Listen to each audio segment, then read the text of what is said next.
Olá, bom dia, 7 horas e 20 minutos pelo horário de Brasília. Bom dia, produtor, na sua manhã. Já estamos chegando. Muito bom dia para você, produtor rural, para você, pecuarista. Bom dia, Elaine Valdez. Bom dia, Antônio Gustavo. E hoje é 7 de novembro de 2017. Começa agora o Bom Dia Produtor com tudo o que você precisa saber sobre agricultura, sobre pecuária. Veja só o que te espera nessa edição. Mercado do boi gordo sem tendência definida. E o ministro da Agricultura, Pecuária e Abastecimento, Blairo Maggi, afirma que o Brasil já recuperou as condições das exportações da carne bovina brasileira após a Operação Carne Fraca. Saiba como se planejar para o período de estação de monta.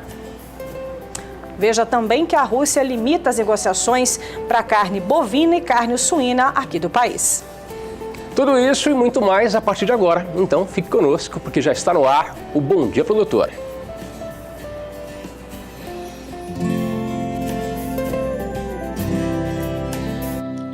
Acorda que o galo já cantou e o sol já vem fazer brotar mais um novo dia. Lenha no fogão, café pra esquentar e a bicharada no quintal. Horta pra molhar, tira leite no curral, arreia o cavalo, tem gado pra campear.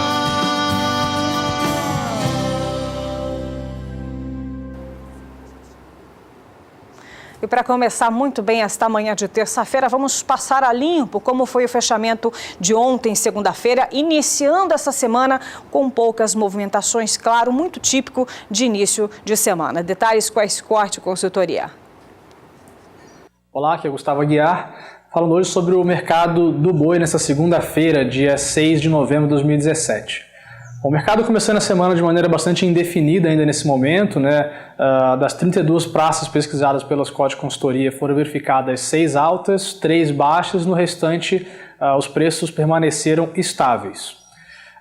De maneira geral, ainda há uma diferença entre algumas praças, né? Em alguns locais, como Mato Grosso do Sul, Acre, Rondônia, é um mercado um pouco mais firme, em outras, como Mato Grosso, por exemplo, um mercado com um pouco menos de sustentação. Para São Paulo, teve uma referência fechando com estabilidade hoje, com a cotação do boi posicionada em R$ 137,00 por arroba à vista, já livre de fundo rural, e no mercado atacadista de carne bovina com osso, também estabilidade, com a carcaça de bovinos castrados cotada em R$ 9,23 o quilo. Bom, pessoal, por hoje é isso. Meu nome é Gustavo Aguiar, zootecnista e consultor de mercado da Scott Consultoria. Até a próxima. E ainda falando do mercado do boi gordo, o cenário de oferta de confinamento não é abundante. E as atenções se voltam para a demanda, que tem aumentado devido ao final do ano que chega, e também com isso chega o 13º salário e vem aí as contratações temporárias. O mercado espera positivação nas arrobas para os próximos meses.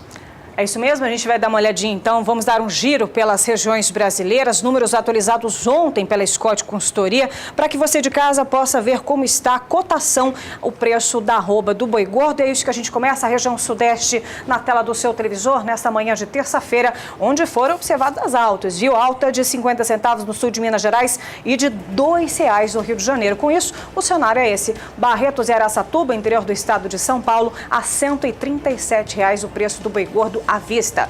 Belo Horizonte, temos 133, o mesmo valor do sul de Minas Gerais. Já Triângulo Mineiro, 135, o mesmo valor do Rio de Janeiro e também Espírito Santo. E norte de Minas Gerais, a 132 a cotação do boi gordo à vista, de acordo com a Scott Consultoria. Vamos para a região sul do país, vamos dar um giro com as cotações da arroba do boi gordo. Você acompanha agora que na região nordeste do Paraná fechou ontem a R$ 137,00. Na região oeste de Santa Catarina, R$ 138,50. Já na região oeste do Rio Grande do Sul, por lá, o parâmetro é por quilo vivo, fechou a R$ 4,30, e em Pelotas, também no Rio Grande do Sul, fechou a R$ 4,30. Sul, vamos para o centro-oeste, onde foram observadas também alta de R$1 em Campo Grande e Três Lagoas. Com isso, temos Goiânia, R$ 128,00, a parte sul de Goiás, R$ 130. O mesmo valor se repete em Campo Grande e também Dourados. Já Três Lagoas, aqui na região sul-mato-grossense, R$ 128,00 o preço do boi gordo à vista. Já em Mato Grosso, Elaine, teve queda de R$ 2,00 Vamos ver aqui, ó, teve queda na região sudeste do Mato Grosso, fechou a R$ 126, mas vamos conferir como ficou em Cuiabá. Fechou a R$ 127 arroba, na região norte do estado R$ 125, como eu já falei, na região sudeste R$ 126 e na região sudoeste R$ 125. Queda também, Antônio, para a região nordeste, queda de R$1 no sul da Bahia. Com isso, Alagoas ainda bate R$ 153, a parte oeste baiana R$ 139,50, a parte sul da Bahia, sim, teve essa queda de R$1, agora em R$ 133, e a parte oeste do Maranhão R$ 129. Fator positivo também na região norte do país. Você pode acompanhar aqui que no Acre fechou a R$ 119, Redenção no Pará R$ 129, Marabá R$ 127, Paragominas 129, igualmente para a região sudeste de Rondônia. Na região sul do Tocantins fechou a R$ 129 e na região norte do estado também R$ 129. Destaque para a região do Acre e região sudeste de Rondônia, que apresentou alta de R$ 1. E você acompanha agora as cotações de mercado.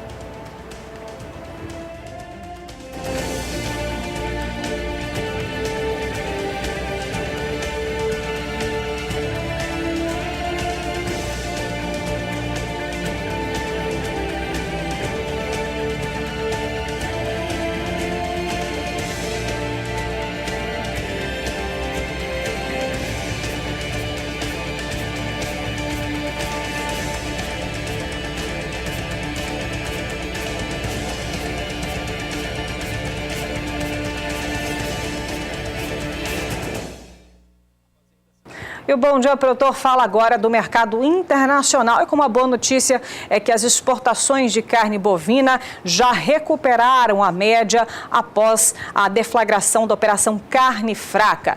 E 99%, mesmo com uma fiscalização mais rígida desses países, já liberaram a carne brasileira. Notícias que a gente vai ver agora em detalhes com o Odacil Canepa, direto de Brasília.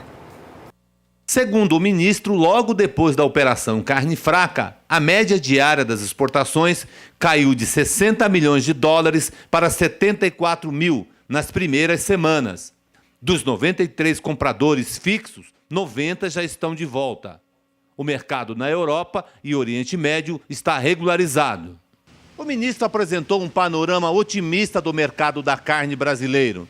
Segundo ele, mesmo depois da Operação Carne Fraca, 99% dos nossos compradores já retornaram.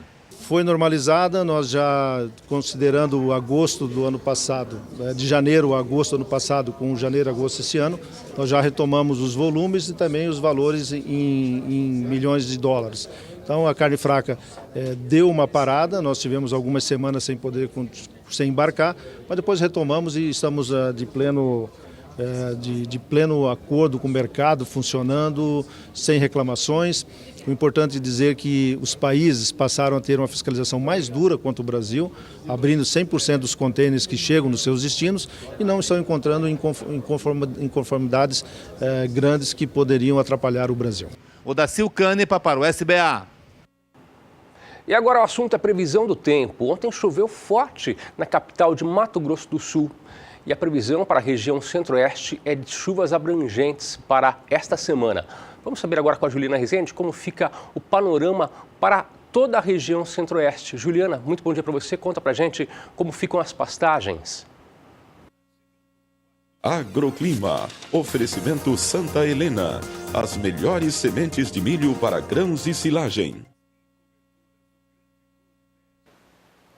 Olá, bom dia a todos. Ainda vai ter chuva forte na região centro-oeste, sim, ao longo dos próximos dias.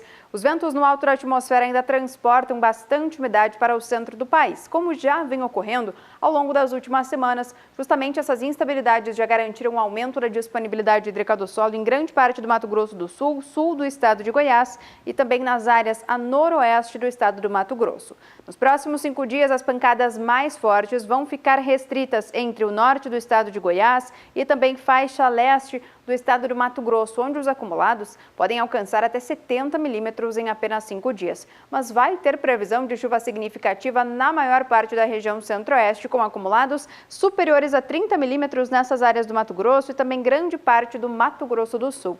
No decorrer do segundo período, essa chuva mais forte ainda da região centro-oeste ainda vai seguir persistindo entre o norte do Mato Grosso e norte do estado de Goiás. Mas dessa vez ela já perde bastante intensidade, porque não vai ter previsão de acumulados muito elevados. O acumulado não deve passar de 30 milímetros nessas áreas mais escuras do mapa. E agora, no Mato Grosso do Sul, a chuva vai perder bastante intensidade, tempo seco e predomínio de sol no decorrer do segundo período. E a partir do terceiro período, principalmente a partir dessa segunda quinzena do mês de novembro, as instabilidades agora na região centro-oeste vão voltar a se espalhar, mas vão se espalhar de forma bastante fraca, porque os acumulados são baixos e não vão passar de 15 milímetros em algumas áreas do noroeste do Mato Grosso, sul do Mato Grosso do Sul. Na maior parte da região centro-oeste, chuva muito fraca e também isolada. Então, no decorrer das próximas semanas, áreas de pastagens vão ser beneficiadas, principalmente agora no decorrer desta primeira quinzena do mês de novembro, porque as instabilidades vão ganhar intensidade e vão se tornar cada vez mais abrangentes. Justamente, vão se concentrar nas áreas mais secas da região centro-oeste. Com isso, os pastos seguem beneficiados no decorrer desta primeira quinzena de novembro, garantindo bom potencial produtivo na região centro-oeste. Daqui a pouco eu volto com mais previsão do tempo. E para complementar as informações para a sua tomada de decisão, você pecuarista sintonizado, ligadinho aqui no Bom Dia Produtor, eu vou trazer mercado de reposição. Já passamos pelas cotações do boi gordo, pelas regiões brasileiras, mercado internacional, mercado de reposição. E o mês de outubro terminou com leve queda para o indicador Bezerro, Exalc, BMF, Bovespa, apontado pelo CPEA. Da mesma forma, o mês de outubro também já vem mais uma leve queda também vem sendo observada. O mês de outubro na tela do seu televisor, referência para o estado de Mato Grosso do Sul, e o valor então no mês de outubro fechou em R$ 1.194,55 por cabeça. Portanto, a valorização para todo o mês de outubro chegou a 0,87%. Já para o mês de novembro, os primeiros dias, o cenário é esse. Temos os seguintes valores para que você possa acompanhar como vem sendo desde o dia 27 até agora. A valorização então para o dia 27 chegava a R$ 1.192,68 por cabeça, para o dia 30, R$ 1.195,98. Só que no dia 31 já baixava para 1.194, para o dia 1º ainda mais baixo, foi perdendo essa margem, já vira o mês a R$ 1.192,34. Para o dia 3 começa uma reação, chega a bater quase R$ 1.194, na verdade R$ 1.193,90, e o valor também se repete ontem, de acordo com o CPEA, fechando o indicador Bezerro, BMF, Bovespa, com referência em Mato Grosso do Sul, a R$ 1.193,90. A valorização de sexta-feira para segunda mantém o equilíbrio, mas ainda assim para este início do mês de outubro, o 11º mês de 2017, uma leve queda que chega a 0,5%.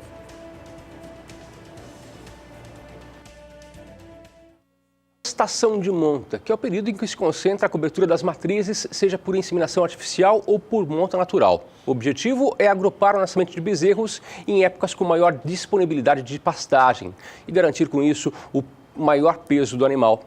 E para garantir o bom desempenho de touros e vacas na estação de monta, é preciso de planejamento. Como planejar a estação de monta é o assunto do Bom Dia Entrevista.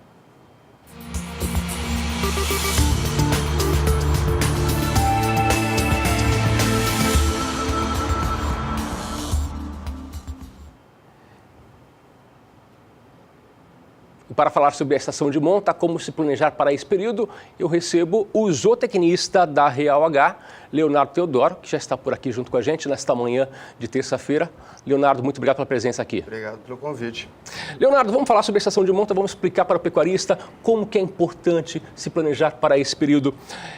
Primeiramente, eu quero te perguntar como que o pecuarista deve se preparar para a estação de monta? A estação de monta não é uma receita de bolo. A gente sabe que existe alguns meses mais adequados para a realização dessa fase reprodutiva. Bom, isso vai de novembro, outubro até janeiro, fevereiro. Algumas regiões até falando do Centro-Oeste, pode estender ou antecipar a esse período. O importante é o produtor saber, mais ou menos nas suas características, na sua receita de bolo, na sua região, quais são as maiores meses em que ele tem oferta de forragem. Aí sim, atendendo a exigência do animal, score corporal, mais bem nutrido, ele consiga ter os melhores índices da reprodução. Mas normalmente, para o Centro-Oeste, isso gira em torno de outubro até janeiro, fevereiro, é a mais adequada, o mais usual para se colocar as fêmeas em desafio reprodutivo, seja por estação de monta por monta natural ou pela IATF. Leonardo, vamos especificar mais para o pecuarista que está nos assistindo como que deve ser feito o planejamento. Fala para a gente assim, alguns itens necessários que são básicos para que ele comece a fazer esse período. Isso aí vai desde estocagem de forragem, né? Ele tem que estar preparado para que no início do desafio da estação de monta haja oferta de forragem para os animais, para recuperação de score corporal, para que esse animal esteja bem nutrido. É importante fazer também o planejamento, que é a quantidade de touros na monta natural. Então, normalmente, isso gira em torno de um touro para 20, 25 fêmeas em reprodução. Caso ele trabalhe com a IATF, com a inseminação artificial em tempo fixo, essa relação de número de touros por número de fêmeas em desafio reprodutivo pode ser reduzido. Uma boa suplementação mineral, e aí no caso a Real H vem ofertando isso para o produtor, mas principalmente é a disponibilidade de forragem para o animal.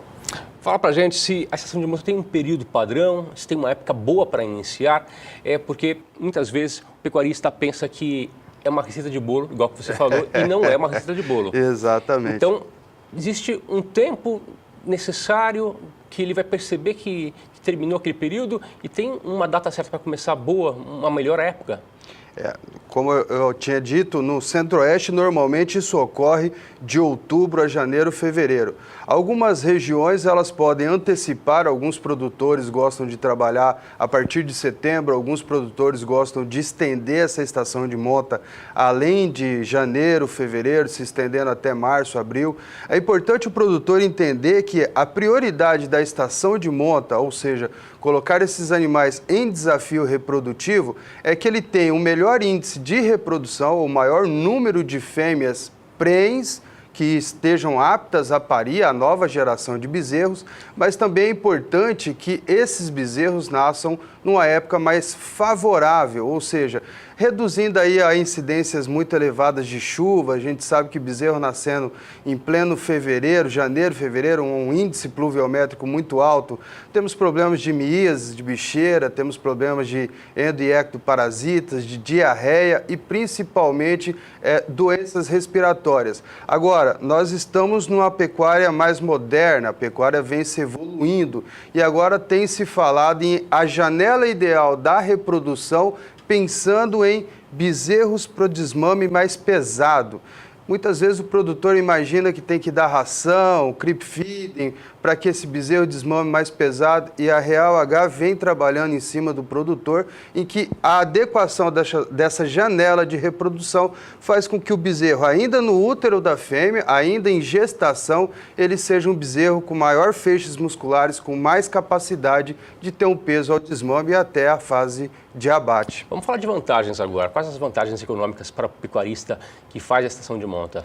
O primeiro, a estação de monta, ele saber aquela fêmea que está dando prejuízo para a atividade pecuária dele.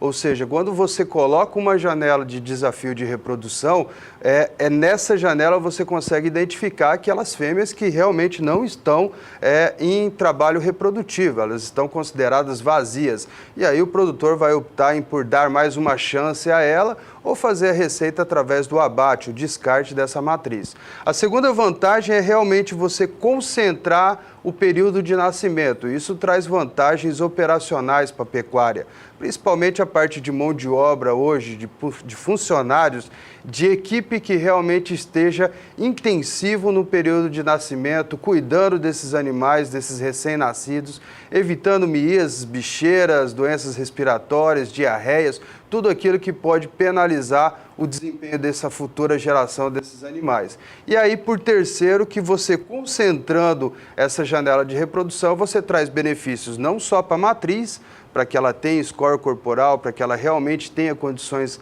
hábeis de entrar em reprodução, mas também favorecendo uma época adequada de nascimento desse bezerro e trazendo toda a vantagem dele para ter um maior peso ao desmame. Tudo isso gera um pacote aí de benefícios para o produtor. Vamos falar agora sobre nutrição. A nutrição inadequada pode comprometer todo esse processo, porque ele pode se preparar, pode comprar semente de pastagens, pode se preparar, mas aí chega na parte da nutrição, ele não se preparou tanto como deveria.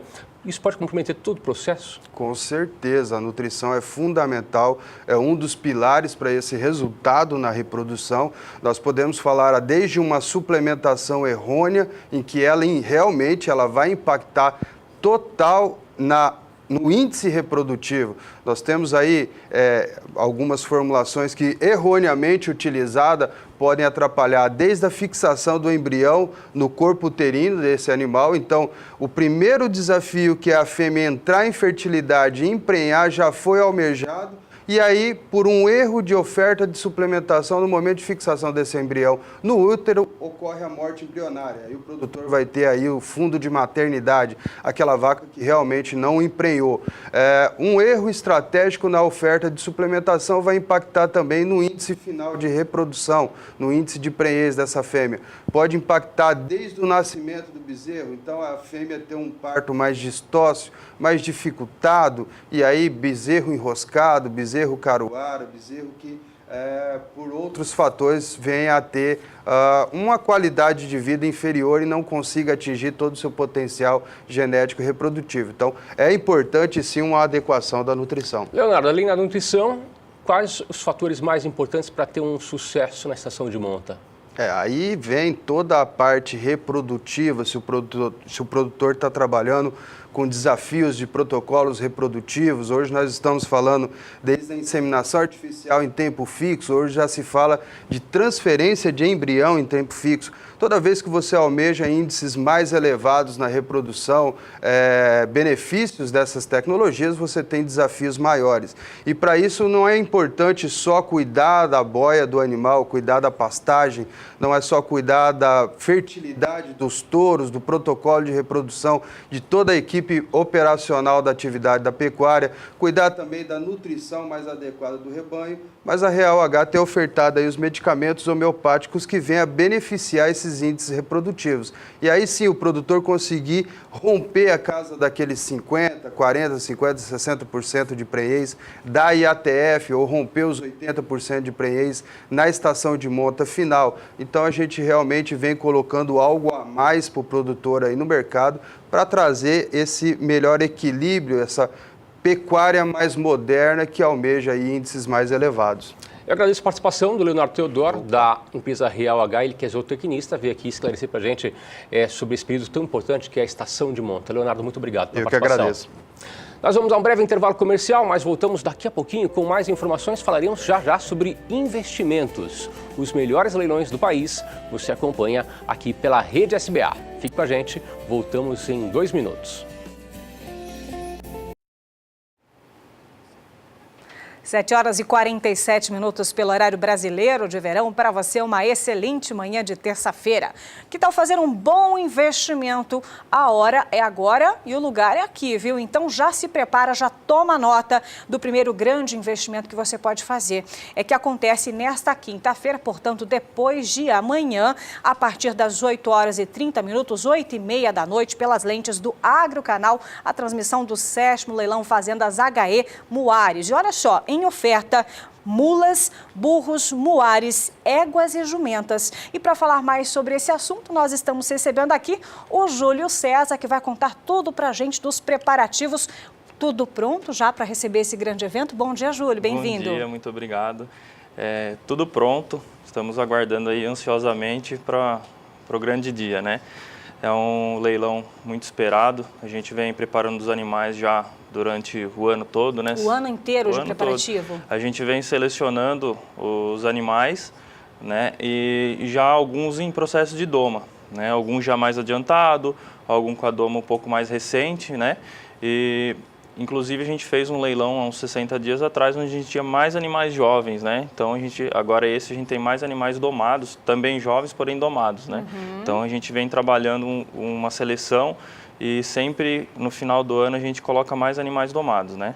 E além da seleção, são animais muito bonitos, umas pelagens bastante diferentes. Como que é esse trabalho que vocês estão desenvolvendo já há quanto tempo? A gente está num processo de seleção há 9 anos já. 9 anos, Isso. Júlio. Onde a gente tem o carro-chefe, que é o Manduri, tinha o Papai Noel, um grande jumento, que hoje ele infelizmente não está mais com a gente, né? Ele morreu. E agora tem o Tangará, que são animais que imprimem pelagem, morfologia, docilidade, andamento. Então a gente consegue fazer um trabalho diferenciado colocando éguas manga larga, que são éguas que têm um andamento muito bom, éguas expressivas, né? Então a gente vem selecionando, vendo o que dá certo e o que não dá. O que não dá certo a gente vai tirando do plantel. 9 anos de aprimoramentos, experimentações, porque a gente não vê muito por aí não, né? Vocês assim estão com uma ótima qualidade de animais. Graças a Deus a gente está tendo um bom resultado durante todo esse ano de trabalho, né? A gente começou fazendo o leilão como convidado e hoje é o 7º, estamos indo agora para o nosso 7º leilão, né? Que é nosso mesmo, né? Que não é como convidado, mas há 9 anos a gente já participa de leilões como convidados.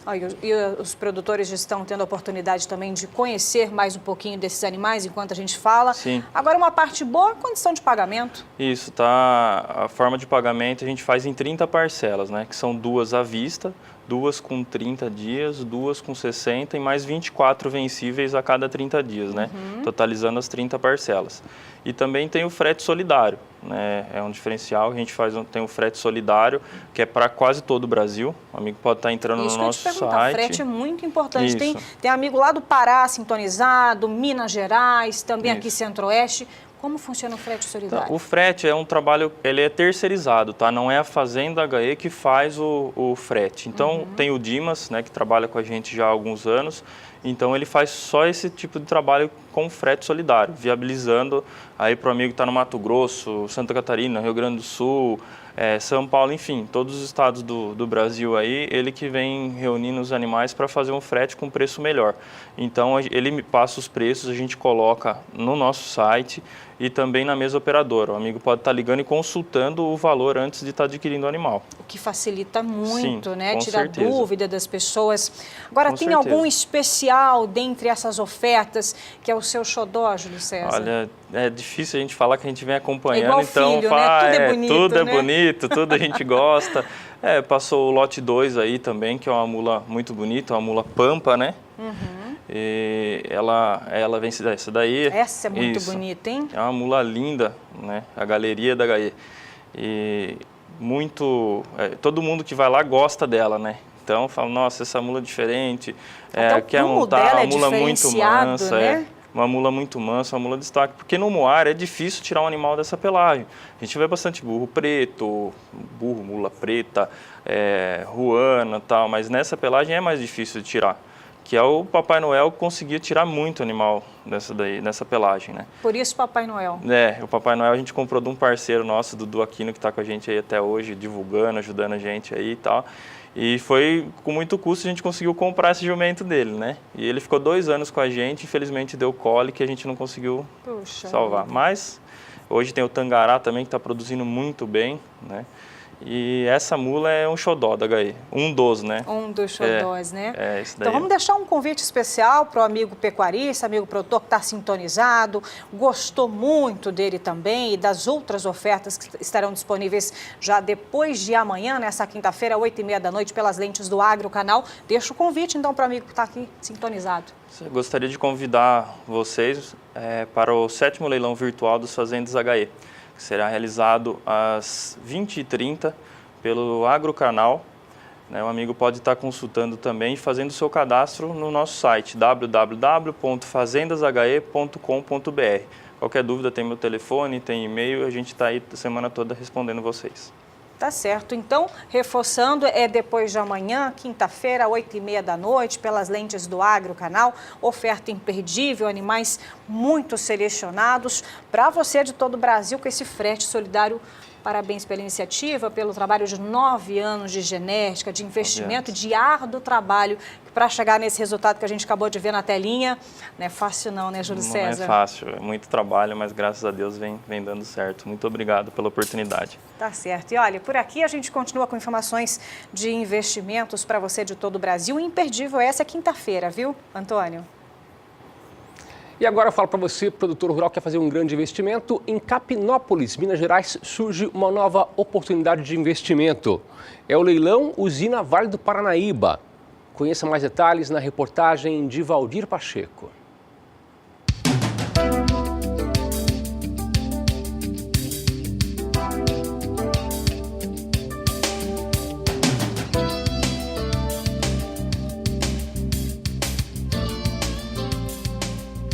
O Triângulo Mineiro é uma das regiões mais ricas do estado de Minas Gerais, onde as principais indústrias estão relacionadas ao setor de açúcar e álcool.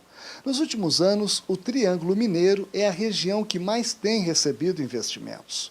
O município de Ituiutaba faz parte da mesorregião do Triângulo Mineiro, localizado no sudoeste do estado. A região tem um regime pluviométrico bastante definido e as precipitações no período safra são reduzidas, o que permite um aproveitamento do tempo de 85%, ou até maior, se as condições operacionais agrícolas e industriais forem adequadas. A cerca de 42 quilômetros do município de Ituiutaba está o município de Capinópolis, onde está localizada a usina Vale do Paranaíba, da massa falida Grupo João Lira, que está indo a leilão agora no mês de novembro. A primeira praça será no dia 30 de novembro, com encerramento às 14 horas. E a segunda praça será no dia 7 de dezembro, com encerramento também às 14 horas. A usina Vale do Paranaíba possui um nível de automação industrial bastante elevado em todos os setores. Por ser uma usina bem planejada, todas as suas instalações operacionais e a maior parte das áreas de circulação são concretadas ou asfaltadas em excelentes condições, acima da média da maioria das usinas da região. Os equipamentos eletromecânicos estão em bom estado de conservação. As oficinas mecânicas e elétricas estão bem conservadas, sem problemas para voltarem a funcionar. A usina produzia açúcar em sacos nas últimas safras, e os equipamentos de tratamento de calda e evaporação são o suficientes para uma produção máxima de 9.000 sacas-dias de açúcar cristal branco.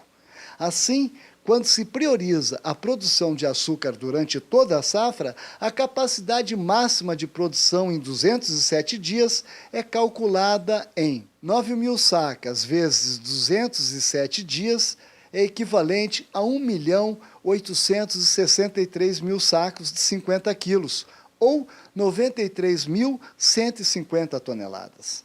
A usina produzia etanol anidro e hidratado em fermentação contínua. Assim, é estimado, em função dos equipamentos existentes, uma produção máxima de 600 metros cúbicos dia, sendo 60% em etanol anidro e 40% de etanol hidratado. Considerando 207 dias úteis de safra e priorizando o etanol anidro 60%, podemos calcular o máximo de produção em 207 dias vezes 600 metros cúbicos, é equivalente a 124.200 metros cúbicos cada safra, sendo 74.520 metros cúbicos de etanol anidro e 49.680 metros cúbicos de etanol hidratado.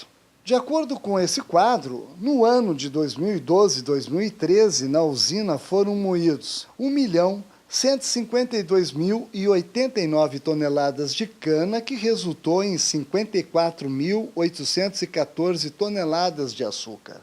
Na mesma safra, produziu 58.120 metros cúbicos de etanol anidro e 5.813 metros cúbicos de etanol hidratado. A usina Vale do Paranaíba possui também 17 imóveis rurais com uma área de aproximadamente 3.210 hectares, sendo a maioria cultivado com cana. Tá aí. Com toda esta produção, aqui surge uma grande oportunidade para você investir no setor de álcool e açúcar no Triângulo Mineiro, participando desse leilão da massa falida João Lira, muito conhecido na região como Lajinha Agroindustrial. Se você tiver interesse por mais informações sobre este leilão, acesse o site que aparece no seu vídeo, superbid.net/lajinha, ou por telefone 0 operadora 11 4950 9660. E é bom lembrar que a usina Vale do Paranaíba terá a primeira praça leiloada no dia 30 de novembro e a segunda praça no dia 7 de dezembro. Elaine? E olha, a partir de amanhã você confere aqui pelas lentes na programação aqui do Canal do Boi, o De Olho na Fazenda Canchim Essência da Produção. Este evento segue até o dia 14 de novembro, onde será também feito aí o encerramento com um leilão que será transmitido aqui pelo Canal do Boi. As condições, e para a gente poder observar essa reportagem, a gente vai ver na reportagem de Daniel de Paulo o detalhamento do Canchim Essência da Produção. Veja só.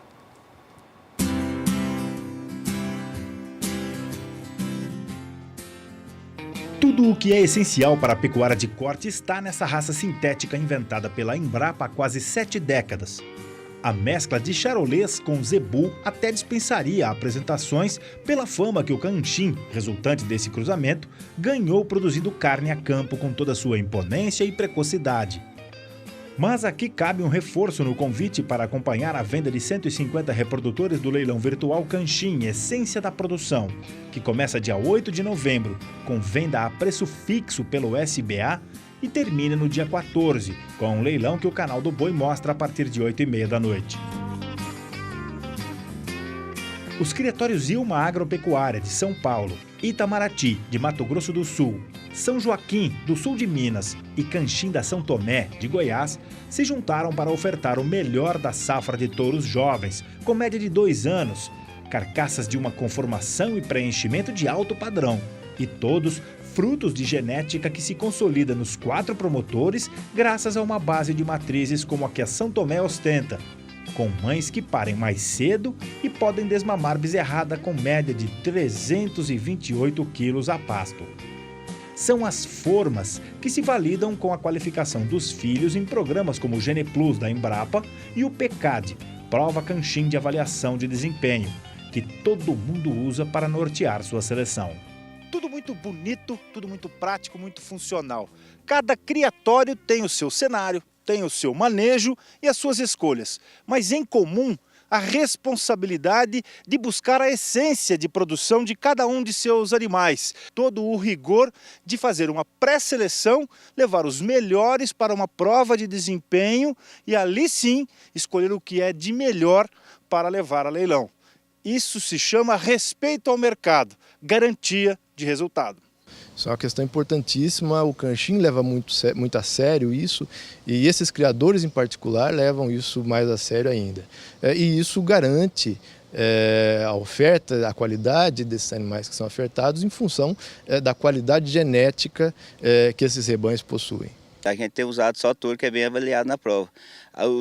O nosso desempenho melhorou muito, a questão do padrão do gado melhorou muito, o desenvolvimento dos bezerros é outro nível de gado que depois que nós estamos usando os touros já provados pela prova, que são bem selecionados na prova.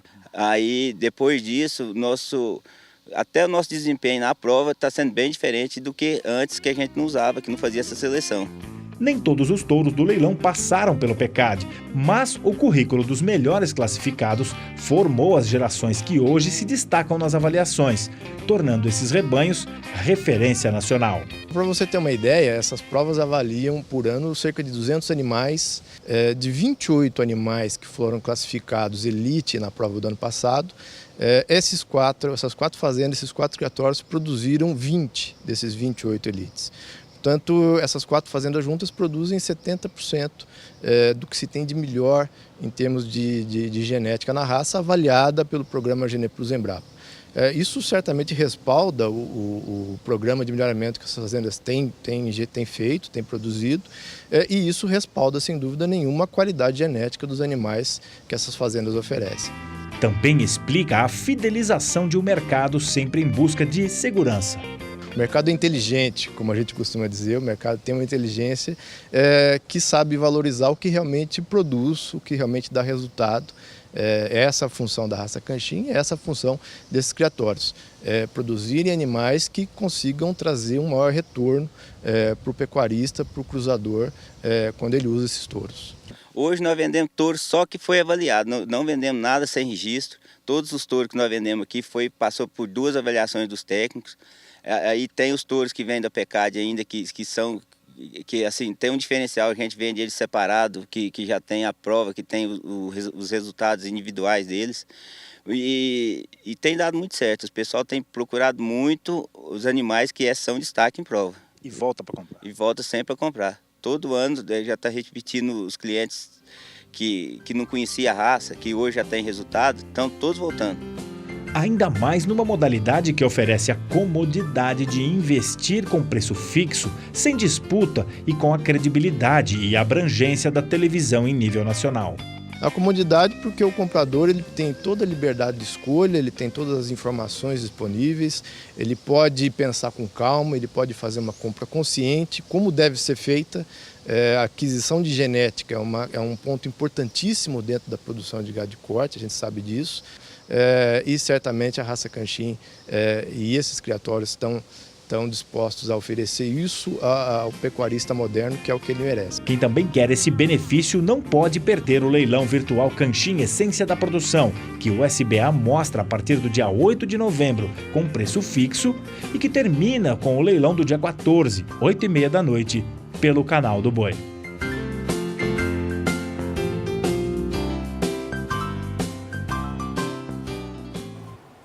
Portanto, reforçando, do dia 8 amanhã, portanto, até o dia 14 de novembro, temos de olho na Fazenda Canchim Essência da Produção.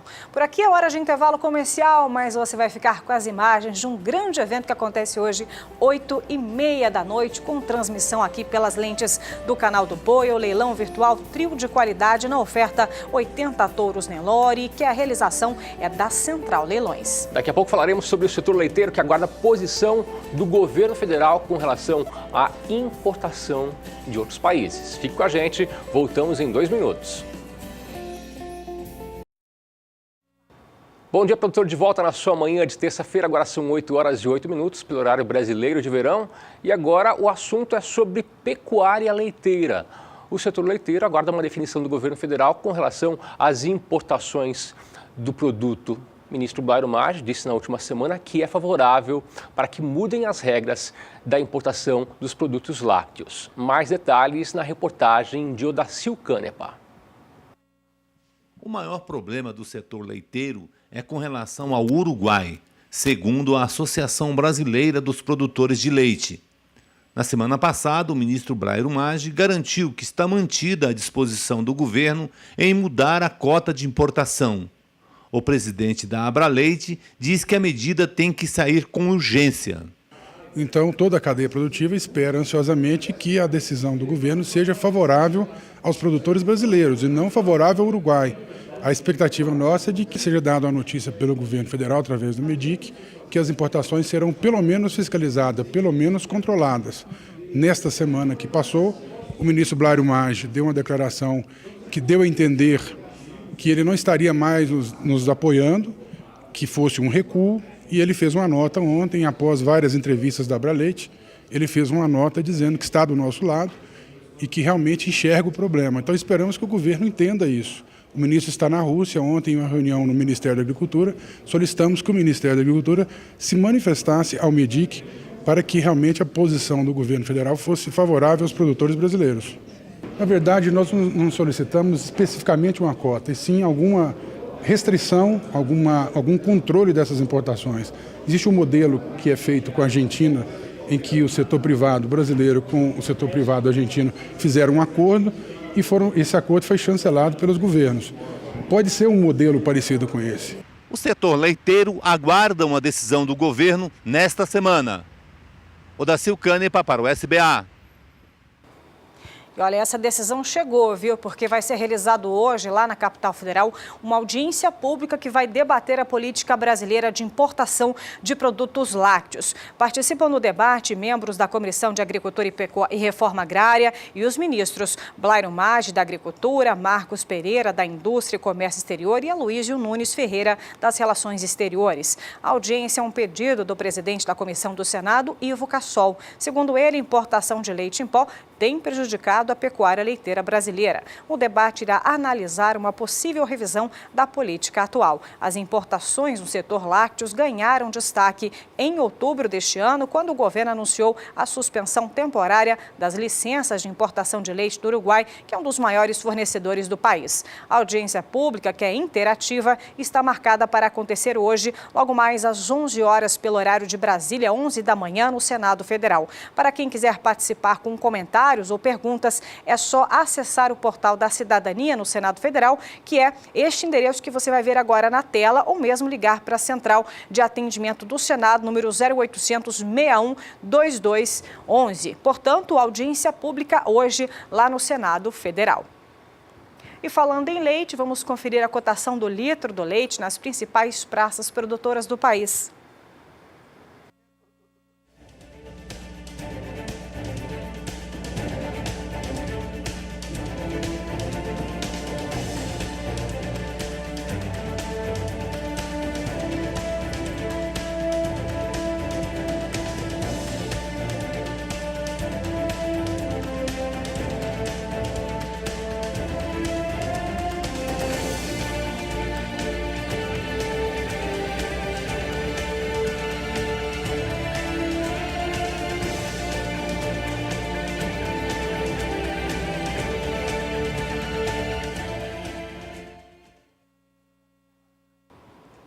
A jornalista Sarah Kirchhoff visitou a maior feira agrícola indoor do mundo, a Royal Fair, que acontece em Toronto, no Canadá. E tem algo muito interessante. Lá, além de oferecer aos visitantes água, eles também oferecem leite achocolatado para aumentar o consumo de leite. Veja mais detalhes na reportagem. Olá para você, olá a todos que nos acompanham aí no Brasil. Neste momento eu estou no espaço de animais da feira. Na 95ª edição da Royal tem cerca de 5.000 animais e 1.000 deles são vacas leiteiras. E é muito importante falar sobre a abordagem que os canadenses fazem para incentivar o consumo do leite. Aqui nas empresas participantes do evento, dentro dos freezers, eles oferecem para os clientes, além de água, caixinhas de leite, caixinhas de achocolatados e outros derivados de leite, ao invés de refrigerante e outros produtos que a gente vê muito aí pelo Brasil. Fora isso, no espaço aqui do gado leiteiro, também tem alguns jogos de perguntas e respostas, onde os participantes vêm e arriscam aí algumas respostas e o vencedor sai com alguns prêmios, alguns brindes daqui. E fora da Royal, existe um trabalho muito intenso nas escolas, feito pela Associação dos Produtores de Leite da província de Ontário, que conversa com os estudantes com uma faixa etária de 4 a 14 anos, falando para eles sobre os benefícios do leite e explicando também todo o funcionamento da cadeia leiteira aqui no Canadá. E a gerente desse programa é a Audrey, que está aqui comigo, que vai nos explicar um pouquinho mais sobre esse programa levado até as escolas. Audrey, can you tell us about the program, please? Absolutely. So we have 52 Com certeza. Nós temos educadores em Ontário que vão para as salas de aula e ensinam, dão aulas com base no currículo, que vai desde o jardim de infância até o secundário.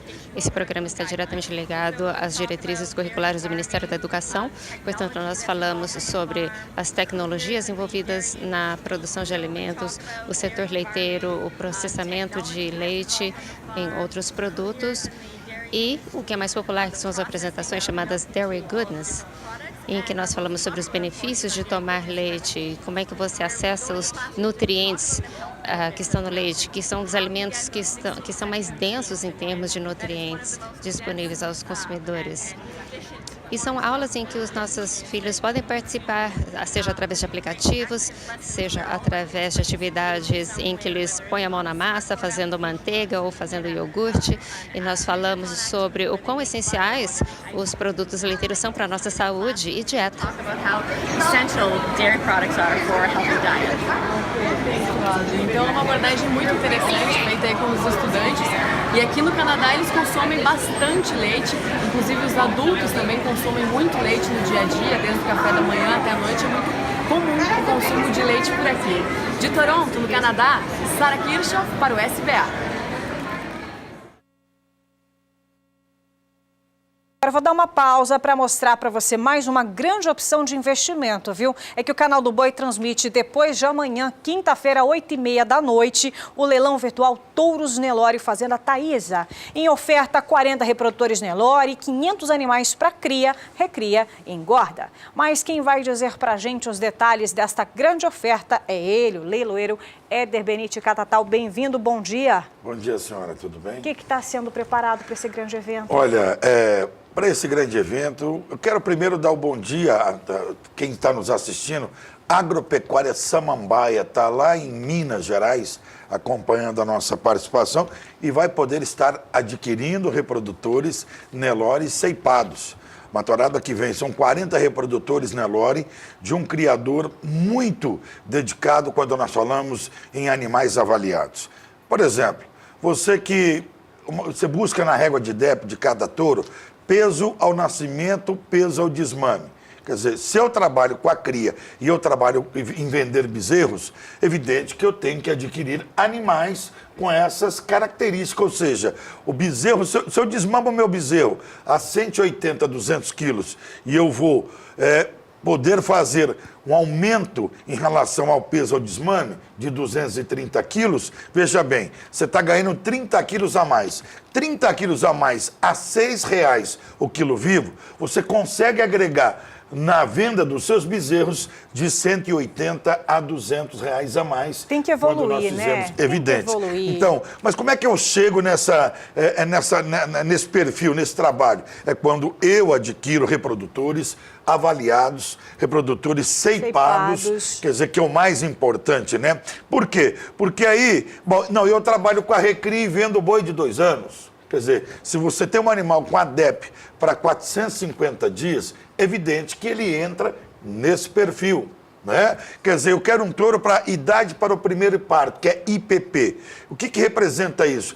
É a fertilidade, é a taxa, as filhas desses touros, muito bem avaliado para a idade para primeiro parto, você tem essa relação, vamos dizer assim, que o pai dessas fêmeas tem toda essa herdabilidade de característica importante para que o amigo realmente possa comprar um touro nesse perfil. Quer dizer, hoje você compra um touro, é que nem você compra uma semente avaliada. Quer dizer, essa conduta, essa cultura dentro da pecuária de corte, ela já é uma grande realidade. E você pode realmente fazê-la dessa forma, comprando na quinta-feira pelo Canal do Boi, 40 reprodutores ceipados. Quer dizer, você observa comigo, olha a largura de paleta, olha a profundidade desse touro. Quer dizer, você tem essa oportunidade, você tem uma ferramenta que ela te dá esta condição para que você realmente possa aumentar a sua taxa de prenhez, aumentar o seu resultado na sua fazenda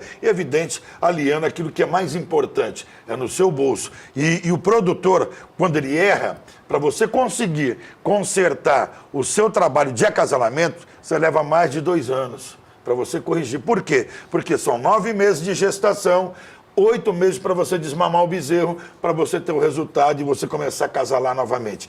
Isso tudo tem um perfil que sem dúvida nenhuma, é você acreditar naquilo que você realmente tem, que é uma ferramenta como um touro muito bem avaliado. E essa conduta você vai ter na quinta-feira, através do Canal do Boi, o Nelore Fazenda Taísa, um criador de rancharia no estado de São Paulo, disponibilizando ainda, até porque nós estamos na frente já, dentro da estação de monta, e as chuvas já estão aí. Quer dizer, muita gente aguardando a pastagem, muita gente esperou, aguardou e precisa realmente começa o cio das suas vacas e eles têm essa oportunidade de comprar os reprodutores e mais 500 animais de corte nesta quinta-feira, dia 9, com a transmissão do canal do boi. Vamos falar de condição de pagamento? O produtor amigo está interessado, gostou, já viu a genética, você realmente aí elencou todos os pontos principais. Como serão as condições de pagamento? Olha, como de praxe, 24 parcelas, 2, mais 2, mais 2, mais 2. São 5 parcelas duplas e mais 14 parcelas vencíveis de 30 em 30 dias. Em relação a frete... E frete? Isso. Em relação a frete, hoje, com o nosso representante da Fazenda, Thaisa, ele vai estar definindo uma condição ou um bônus para que o amigo realmente possa adquirir os touros e levar para a sua propriedade. Tá certo, fica então o convite para você, amigo pecuarista, está sintonizado, Virtual Touros Nelório Fazenda Thaisa, quinta-feira, 8h30 da noite, pelas lentes do Canal do Boi. Muito obrigada pelas informações, leiloeiro Éder Benite Catatal, famoso aqui no Canal do Boi. Muito obrigada, viu, Éder? Sucesso para esse grande evento que acontece depois de amanhã, dia 9 de novembro. E por aqui a gente não para não, viu? A gente vai falar agora de pastagem. Começou a chuva, você preparou aí a sua pastagem, renovou ou está aumentando a área? Pois bem, então nós vamos falar agora com os produtos Germipasto, porque o engenheiro agrônomo Guilherme Beretta traz novidade boa para você de todo o Brasil. Bom dia, Beretta. Olá, Elaine, bom dia a você, bom dia, Catatal, bom dia, Antônio, bom dia a você que nos acompanha. É isso mesmo, viu, Elaine? Como sempre, trazendo novidades no setor de forragem, de semente de pastagem, e realmente a Germipasto sempre um passo à frente das suas concorrentes, lançando o que há de melhor em incrustação, principalmente de semente de pastagem.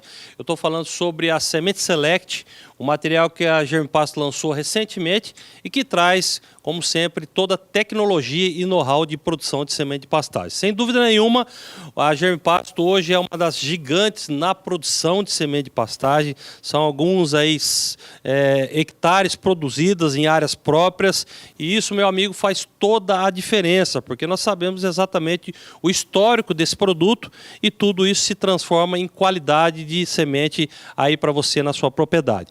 Hoje nós trabalhamos aí com pelo menos 19 cultivares, né, todas as braquiárias, inclusive a novidade, né, a primeira braquiária híbrida produzida pela Embrapa Gado de Corte, que é o capim Ipiporã, que é uma das novidades que você inclusive pode apostar aí na sua propriedade. Os pânicos também, nós temos novidades com o Pânico Quênia, né, o segundo pânico híbrido também produzido aí, lançado pela Embrapa Gado de Corte, e algumas leguminosas. E tudo isso, meu amigo, todas essas 19 cultivares em 3 apresentações para você. Muitas vezes você não tem afinidade com uma certa apresentação, mas a Germipasto sempre tem um material que vai de encontro com a sua filosofia de trabalho e também de acordo com a sua situação aí na sua fazenda. Por isso, meu amigo, não perca tempo, entre em contato com a Central de Vendas da Germipasto.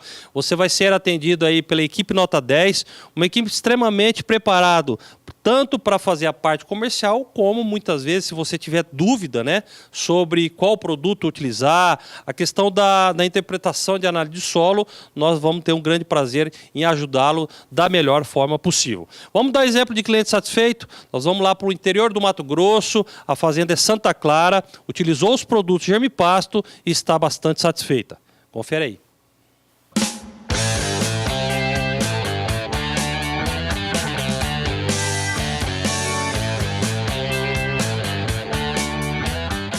O Ademar é um parceiro nosso, né, já nesses 2 anos aí, e o que a gente tem de tecnologia, alguma coisa que a gente tem de novidade, eu sempre comento com ele, porque ele é uma pessoa assim, muito aberta a essas novidades, essas tecnologias, né, essas coisas novas que o mercado vem oferecer. Então ele sempre deu essa oportunidade, confiou na Germipasto, confiou na minha pessoa. E o resultado, graças a Deus, ele está bem satisfeito, eu também, né, com os resultados que nós tivemos aqui, daquilo que a gente indicou para ele. E ele tem me ajudado, ele tem indicado a gente para outras pessoas, entendeu? Alguns vizinhos dele, já comprou semente através da indicação dele, né, do trabalho que a gente fizemos aqui com ele. Então, eu estou muito satisfeito com o resultado aqui.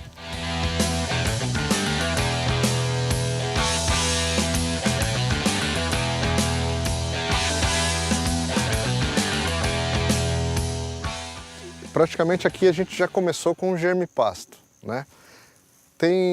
Eu tenho visto plantio de alguns vizinhos, em especial um amigo nosso que é vizinho, que ele plantava uma outra variedade, um outro fabricante, fornecedor, né? E quando ele viu o resultado nosso, ele passou a comprar o Germipass também, a Germipass, para fazer a área dele. E ele está bem satisfeito com o resultado que teve esse ano. Uma coisa que chamou muita atenção esse ano é que, como a gente estava no ano de El Niño, né, na final do ano aí, a gente teve 20 dias ou 21 dias sem chuva em dezembro. Então a semente incrustada, ela surpreendeu muito, porque ficou seco e a gente ficou preocupado. Eu ligava para o Christian, vamos ter que replantar. Ele, não, vamos esperar. E realmente surpreendeu. E realmente é nesse local aqui que a gente passou dezembro, a gente plantou ele em dezembro e passou 21 dias sem chuva, seco. E aí quando veio a chuva, a semente respondeu. Isso realmente foi surpreendente. Aqui praticamente é Piatã, né? E alaneiro nos pontos onde a gente tem um cascalho, um gorgulho de cascalho. A gente não tem nem reclamar de nada, né? Que plantou, foi a experiência que eu fiz a primeira vez e gostei muito dela.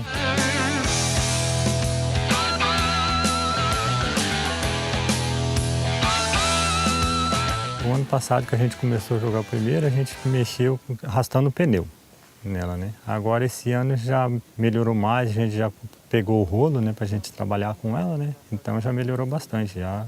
Porque se você vai jogar com o vincão, você tem que jogar a semente na frente e aí vir incorporando por detrás, que não tem como você fazer o mesmo procedimento, né?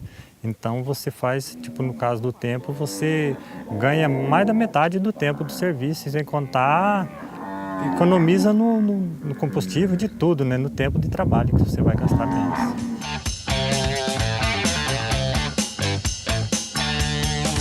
Aqui a gente plantou esse talhão, a gente plantou início de meados de janeiro, né? Por volta do dia 15 de janeiro. Então já está uma planta bem desenvolvida, com a mesma época de plantio daquela que está no cascalho, só que com condições melhores para ela, né? Então se desenvolve muito mais. O volume de massa não é só o tamanho, né? É o volume de massa, né? É muito melhor, né? Muito maior. Só que infelizmente a nossa terra é assim, manchas, tem cascalho, tem terra melhor, então você tem que trabalhar com o que tem, aproveitando.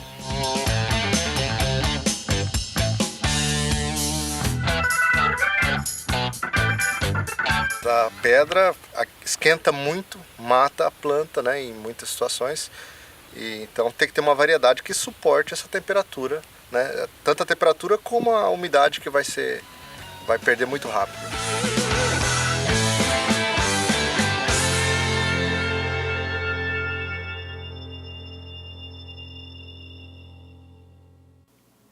Olha, tá aí os grandes resultados na Fazenda Santa Clara.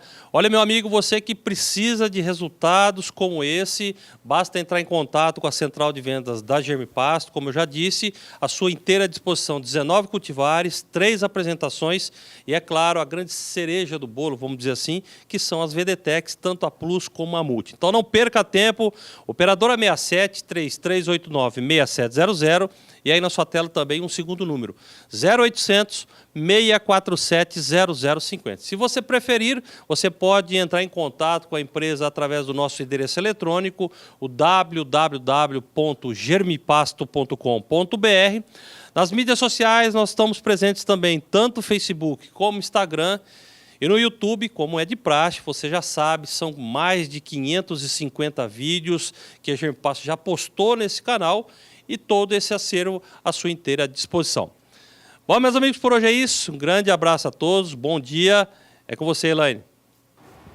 Obrigada a você, viu, Beretta, pelas informações. Amanhã você traz mais novidade, mais depoimento para o amigo produtor que está aqui sintonizado bem cedinho. Mas agora é hora de intervalo comercial. Hora de intervalo comercial. Voltamos daqui a pouco para falar sobre o mercado suíno, que começa o mês de novembro em baixa. São 8 horas e 29 minutos. Fique por aqui. Voltamos em 2 minutos. 8h31 pelo horário brasileiro de verão. Para você, uma excelente terça-feira em companhia aqui do Bom Dia Produtor. E olha, tem uma notícia para você, Complexo Carne chegando nesse bloco, e a Rússia vai endurecer as negociações com o Brasil e pode limitar a compra de carne bovina e carne suína aqui do país. O motivo para a decisão russa foi a identificação de substâncias fora dos padrões russos. Será que seremos prejudicados com essa decisão, desde que é um grande comprador aqui do país? Esse é o tema do Bom Dia Entrevista.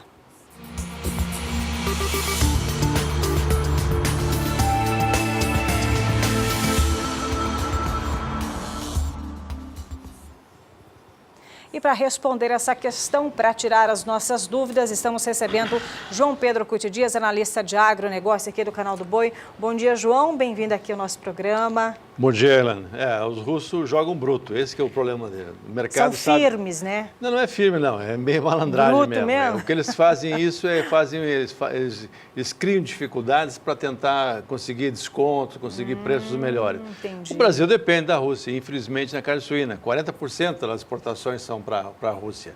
Mas também a Rússia não tem muita alternativa, não. Ou ela compra do Brasil, ou ela vai comprar da União Europeia. A União Europeia está com problema com ela em função dos embargos que tem com a Rússia.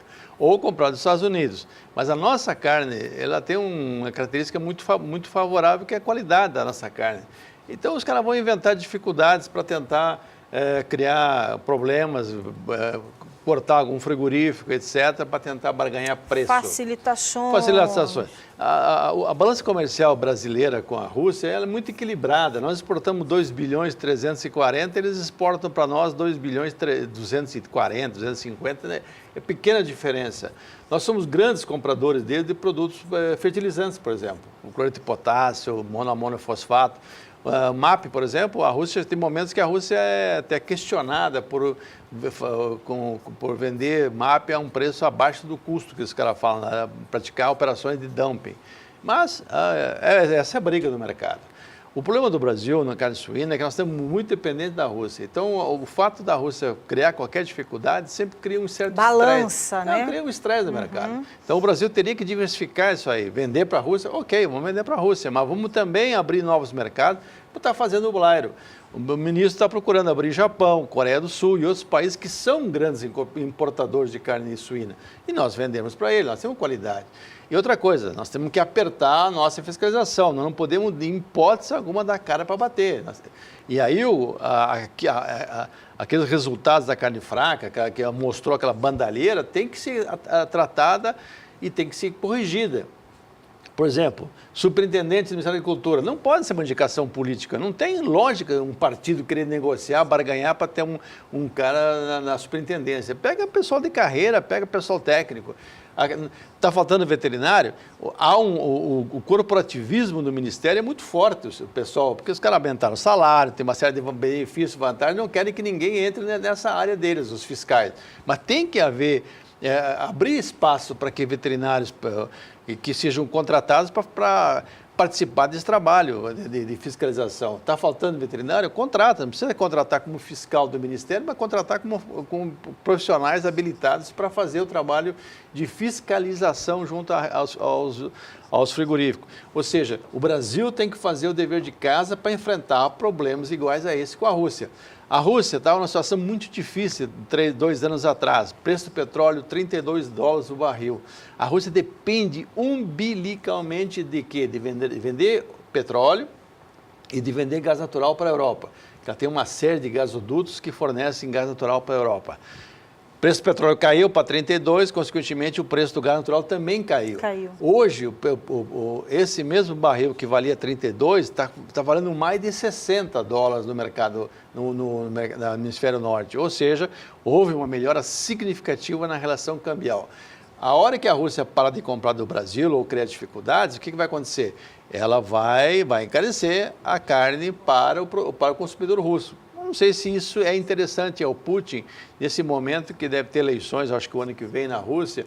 Eu acho que é uma jogada para tentar barganhar vantagens. Russos e ucranianos são doutores desse assunto. O pessoal do frigorífico sabe que esses dois são barra pesada, jogam bruto mesmo. E o Brasil tem que diversificar, tem que abrir novos mercados para não ficar refém de um mercado, de um importador que é responsável por 40% da carne suína que o Brasil exporta. Por isso que é importante sempre aumentar o mix de distribuição. Com certeza, você dilui o risco, você tem que fazer.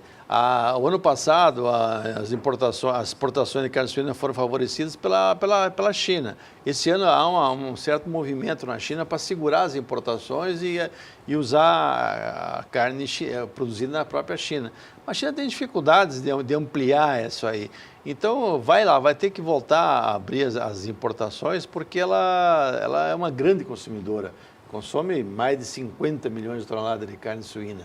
Então, ela vai ter que buscar no mercado e o Brasil pode ver na China também uma alternativa para compensar possíveis quedas com a Rússia. Deixa eu ver até com a produção, se a gente tem aqui a tela para você ver as restrições mais rígidas em relação a alguns estabelecimentos. Aqui, restrição, controle mais rígido, a JBS, essa mesmo pode colocar, viu, produção? Vamos dar uma olhadinha aqui, só para relembrar quem está aqui nos acompanhando, o controle mais rígido, JBS, Aurora, Frigo Estrela, Frigol e Frigon, a partir do dia 30 de outubro. O senhor quer reforçar alguma informação? Não, mas o que acontece é o seguinte, o controle mais rígido que faz o europeu, tudo que é container que chega do Brasil, eles estão fiscalizando e não há nenhum problema. Então, eu acho que não há nenhum risco isso aqui.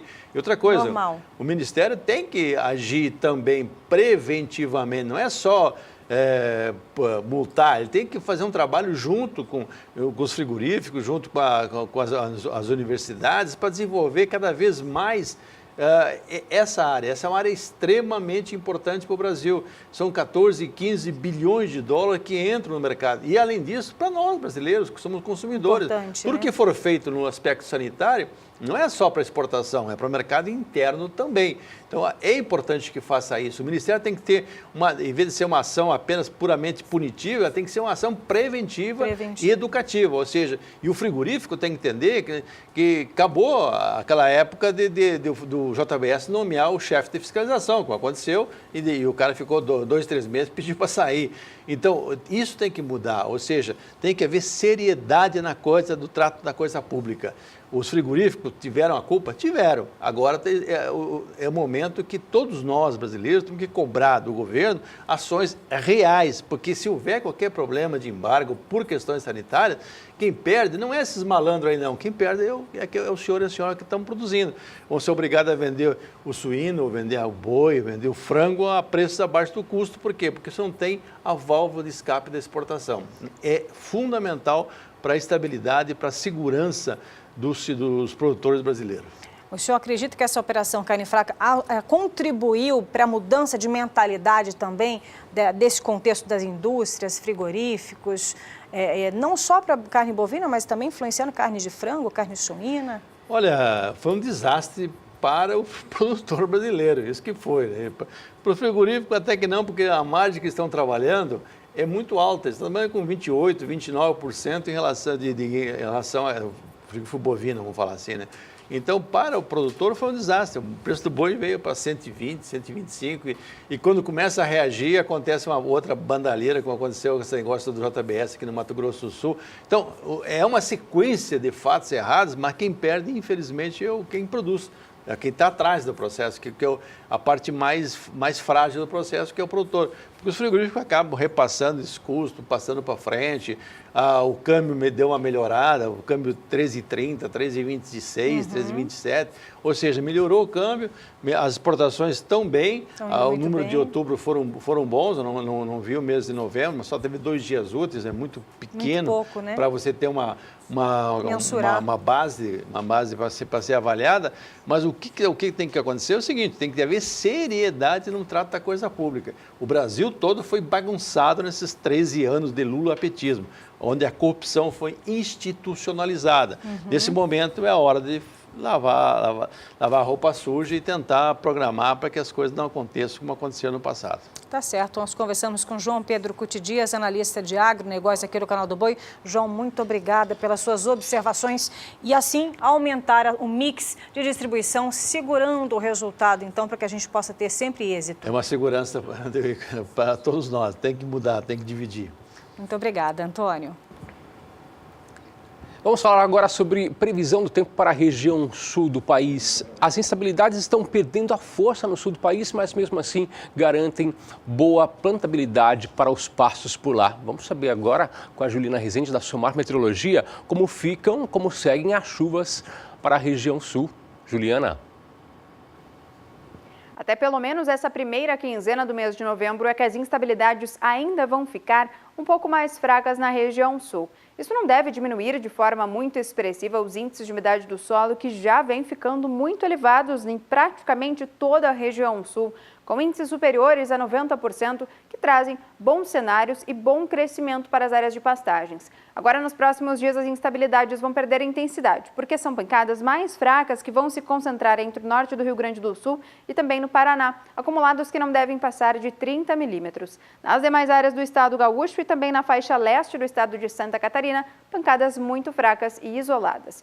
No decorrer da segunda semana, essa chuva vai seguir perdendo cada vez mais intensidade. As pancadas agora se concentram no Rio Grande do Sul e no sul do estado de Santa Catarina, mas ainda de forma bastante irregular e também ocorrendo intercalada com períodos de tempo mais seco. Já o tempo bastante seco vai predominar em grande parte do Paraná e também maior parte do estado catarinense. Só que a partir do dia 15 e dia 16 do mês de novembro, as instabilidades vão voltar a se concentrar no sul do Brasil. Novas áreas de instabilidade vão se concentrar na região sul e trazer pancadas fortes e também com alto volume de água. Previsão de acumulados de até 100 milímetros no norte do Rio Grande do Sul, oeste do estado de Santa Catarina e também nas áreas mais ao sul do estado do Paraná. Mas vai ter previsão de chuva forte na maior parte da metade norte gaúcha, grande parte do estado catarinense e metade sul do estado do Paraná. Então, no decorrer, a partir dessa primeira quinzena do mês de novembro, a chuva ainda vai ficar um pouco mais fraca. Mas no decorrer do comecinho da segunda quinzena de novembro, previsão de chuva forte retornando para a região sul. Isso volta ainda a garantir cenários bastante otimistas para o crescimento dos pastos, porque essa chuva forte retornando para a região sul ainda mantém a umidade do solo bastante elevada, trazendo bom potencial produtivo para os pastos. Daqui a pouco eu volto com mais previsão do tempo. O Bom Dia Produtor apresenta para você diariamente produtos que podem facilitar o trabalho do homem do campo e também aumentar a rentabilidade do seu negócio. E uma das empresas parceiras aqui do canal do Boi é a Safra Sul Sementes, que apresenta para você, produtor rural, para você pecuarista, grandes opções de forrageiras. E uma das forrageiras mais comercializadas pela Safra Sul Sementes é o capim vaqueiro. Para falar sobre essa forrageira, que é tão versátil, estou aqui recebendo o Fernando Oshiro, da Safra Sul Sementes, ele que é representante comercial e vai falar para a gente mais sobre essa cultivar. Fernando, muito bom dia para você. Bom dia, tudo bom? Tudo bem. Fernando, vamos falar do capim vaqueiro, que ela pode ser utilizada para vários tipos de animais, seria isso? Sim. Ele é um capim muito versátil e assim, ele é indicado para várias categorias de animais, de pequeno porte até grande porte, né? E é indicado para gado de leite, gado de corte, ovinos, equinos, caprinos também, né? E ele tem um grande diferencial. Qual que é o diferencial, além de ele ser versátil na alimentação de animais? Então, além de atender várias categorias de animais e portes também animais, ele é bastante utilizado para feno. E o grande diferencial, sem dúvida, é o seu plantio, a propagação via sementes. Então, assim, quando comparado a outros capins de grande cultivar, de grande produtividade, que nem o Tifton, 85, Coast Cross, Estrela Africana, que são propagados via mudas, limita muito a área de plantio dos produtores. Então, o produtor que quer fazer uma área acima de 10 hectares, muito custo por ser plantio propagado via mudas, é muito assim, demorado a implantação desse capim. Quando comparado com o vaqueiro, que é via sementes, ele consegue uma área ampla, né, e de fácil plantio. E qual que é a forma mais indicada para semear o capim vaqueiro? Bom, nós indicamos semear ele a lanço, né? Sim. Devido à plantabilidade e assim, o número de sementes por metros quadrados, né? Existe uma taxa? Sim, geralmente 21 plantas por metro quadrado. Então, semeado via, vamos dizer assim, via lanço, você consegue um plantio mais homogêneo e um fechamento mais rápido devido a plantas invasoras e ervas daninhas que nascem no meio, né? Fala pra gente sobre os sistemas de produção do capim vaqueiro. Bom, nós indicamos ele, a produção do vaqueiro, o sistema de produção é intensivo ou rotacionado. Nós indicamos o sistema rotacionado devido ao produtor ter uma facilidade maior no seu manejo, né? Então, assim, ele não consegue, não perde essa faixa, essa taxa assim, de entrada e saída do animal. Então, no sistema rotacionado é mais fácil esse controle do produtor. E também tem diferencial que são as apresentações do produto. São 2 apresentações. Explica pra gente quais são essas apresentações e qual que é o diferencial delas. Bom, hoje nós temos o capim vaqueiro tropical, convencional, puro, né? Certo. E nós temos o capim vaqueiro revestido. Então, assim, são 2 apresentações. O vaqueiro convencional, que quando a gente importa ele, é uma semente importada dos Estados Unidos. Certo. Quando a gente importa ele, é comercializado ele convencional de 80 de VC. E aí nós temos a semente revestida, que nós fazemos um tratamento nessa semente revestida, que vai um fungicida, vai inseticida, vai macro e micronutrientes nesse revestimento. E a revestida possui vantagens? É melhor para o produtor rural? Explica pra gente quais as vantagens da revestida. Sim, como a gente coloca macro e micronutrientes e vai um inseticida, um fungicida, então ajuda no stand inicial da planta. Então ajuda a planta a se desenvolver no seu stand inicial. Então, esse é o grande diferencial da semente revestida e a vantagem dela também. Então, assim, além de facilitar o plantio no stand inicial, você consegue uma distribuição melhor, uma faixa de aplicação maior e uma distribuição melhor, mais homogênea na revestida. Quem tem interesse em adquirir o capim vaqueiro na forma revestida, faz como? É só pelo nosso telefone entrar em contato com a gente, 67-3358-5400. E pelo nosso site, www.safrasulsementes.com.br. Perfeito. Então, mais informações você adquire tanto no telefone, também no site do Capim Vaqueiro, aliás, da Safra Sul Sementes, informações sobre o Capim Vaqueiro. Fernando, muito obrigado pela participação. Eu que agradeço. Boa semana para você. Elaine. E por aqui o assunto agora, a gente volta a falar sobre pecuária leiteira e muita atenção nas informações que a gente vai ter, informação de mercado atualizadas para você de todo o Brasil sintonizado no Bom Dia Produtor. É que o Brasil retira agora a proibição para importar leite do Uruguai. E quem vai dizer para a gente o que isso significa é Walter Pulga Júnior. Bom dia, Walter Pulga. Quais são as notícias, o que isso deve implicar de agora em diante?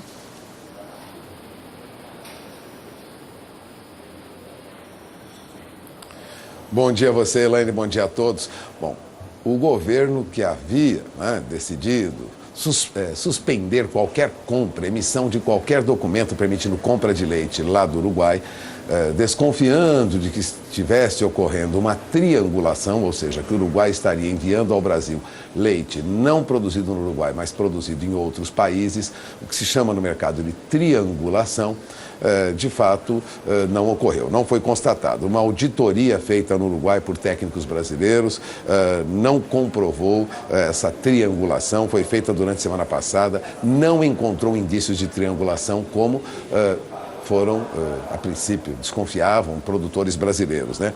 Bom, depois de suspender as importações de leite em pó do Uruguai por quase um mês, o Ministério da Agricultura recuou e decidiu retirar essa restrição. Na verdade, a decisão foi do presidente Michel Temer, que ficou incomodado e chegou a receber telefonemas do presidente do Uruguai pedindo que analisasse rapidamente essa situação e revertesse essa situação, porque os produtores uruguaios dependem dessa importação para o Brasil.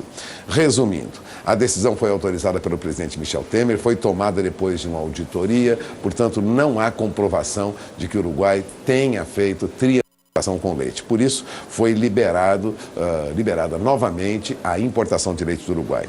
Agora, isso causou um mal-estar no Itamaraty, né, que é a nossa representação diplomática junto a outros países. O presidente uruguaio, Tabaré Vázquez, ele ligou para o presidente Michel Temer, apresentou queixas. Temer também ficou constrangido com a situação, já que o Brasil é o atual presidente do Mercosul e, como declarou o próprio ministro Blairo Maggi, há algumas semanas inclusive, né? Agora o presidente Temer já autorizou a retomada e vamos comunicar o Uruguai oficialmente hoje. Portanto, hoje o Uruguai é oficialmente comunicado de que não há restrição à importação de leite uruguaio. Bom, isso é destaque no noticiário desta manhã, mas temos outros destaques também. A relatora, né, a deputada Tereza Cristina, do PSB aí do Mato Grosso do Sul, ela decidiu, depois de levar descontos a devedores do Fundo Rural, né, ela vai ampliar o seu parecer e apresentar aí proposta de condições diferenciadas de negociação com cláusulas mais benéficas para os produtores, pessoas físicas que têm débitos de até 15 milhões de reais com o Fundo Rural. Então estamos falando do refis do Fundo Rural, né?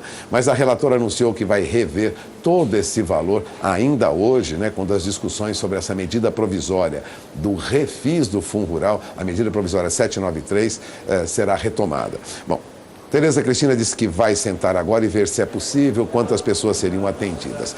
Vamos resumir a situação. A relatora Tereza Cristina elevou os descontos para quem tem dívida com o Fundo Rural. Antes, os abatimentos eram de 100% nos juros e 25% de desconto em multas e encargos. Mas agora eles passam a 100% em todos os casos. Portanto, é o parecer da Estado. É por isso que, na prática, a bancada ruralista quer aprovar desconto integral nos juros e multa e prazo aí de 20 anos para pagar, né? Bom, há, lógico, controvérsias no Congresso, né? Porque deputados já se manifestam contra essa proposta, dizendo que isso penaliza, na verdade, quem pagou o Fundo Rural em dia.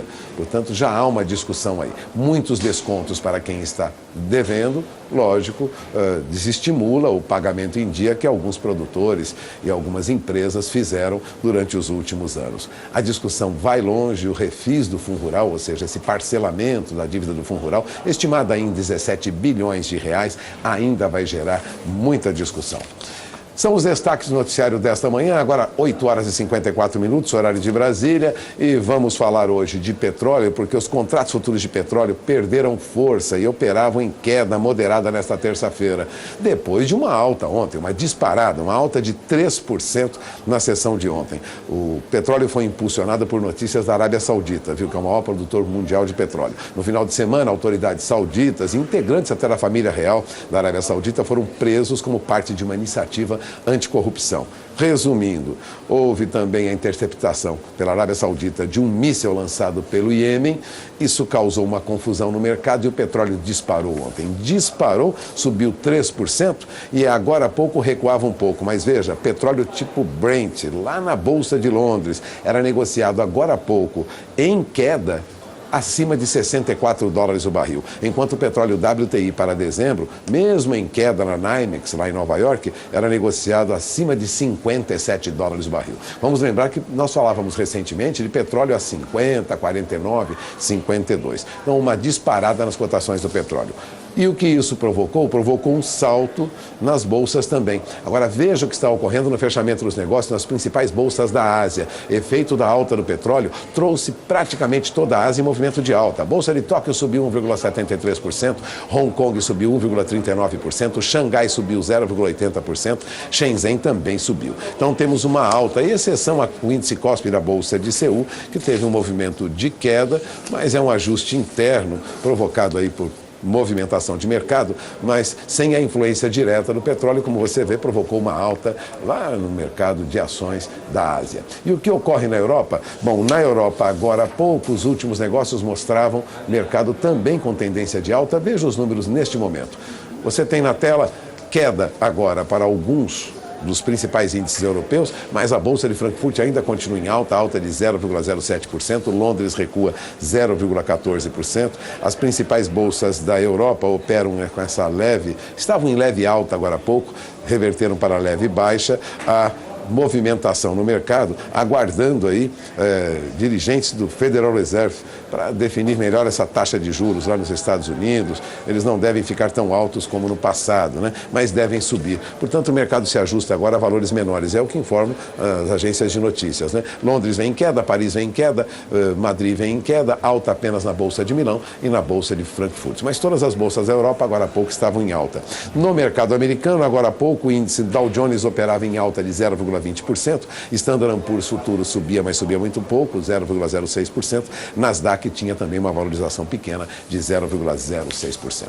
Agora, a nossa bolsa reagiu ontem, né? Uma alta trouxe de volta os 74 mil pontos, é o que você confere comigo. Ontem, nosso índice Bovespa subiu mais de 0,5%, foi a 74.310 pontos no fechamento, uma alta em função de ações da Vale e da Petrobras, né? Alta nos preços do petróleo trazem uma alta para os papéis da Petrobras. Resumindo, nosso índice Bovespa, que é o principal índice da nossa bolsa, né, da B3, já conhecido, o índice Bovespa é o índice mais antigo dos nossos índices aqui na Bolsa e referência para o mercado subiu ontem, de novo, mais de 0,5%. O dólar, enquanto isso, devolveu os ganhos e teve uma variação negativa. O dólar terminou em queda ontem, mas veja, o dólar cedeu, mas não cedeu muito não. O dólar negociado no mercado caiu para R$ 3,26, recuou 1,45%. Longe, lógico, daqueles R$ 3,30 que nós vimos na semana passada, inclusive na sexta-feira. Agora, essa baixa não traz de novo os valores de R$ 3,15 e R$ 3,18. É uma baixa que pelo menos parava ontem, em R$ 3,26. O dólar deve chegar no final do ano na faixa de R$ 3,20, segundo analistas de mercado. Portanto, final do ano, dólar médio no país, R$ 3,20. Agora, 8h58, horário de Brasília. Eu encerro por aqui essa minha primeira participação. Mas daqui a pouco eu volto, nós vamos falar sobre a liderança de São Paulo na produção agrícola do Brasil. Ainda é o estado que mais produz em todo o país. Eu volto já já. Elaine, Antônio. Muito obrigada, Paul. Então, daqui a pouquinho a gente retorna com mais informações de mercado nesta manhã de quarta-feira. E por aqui a gente vai para um breve intervalo comercial, mas é bem rapidinho. Daqui a pouquinho a gente volta. Voltamos para falar sobre agricultura, sobre o mercado de amendoim. Fique por aqui. 8 horas pelo horário brasileiro de verão. Bom dia, produtor, de volta na sua manhã de terça-feira, agora com um bloco específico sobre agricultura. E vamos falar para você sobre o mercado produtor de amendoim. No interior de São Paulo, os produtores de amendoim estão mais aliviados com a chegada das chuvas, que, com certeza, essa chuva é necessária para a germinação das sementes. Mais detalhes na reportagem de Gustavo D'Angelo.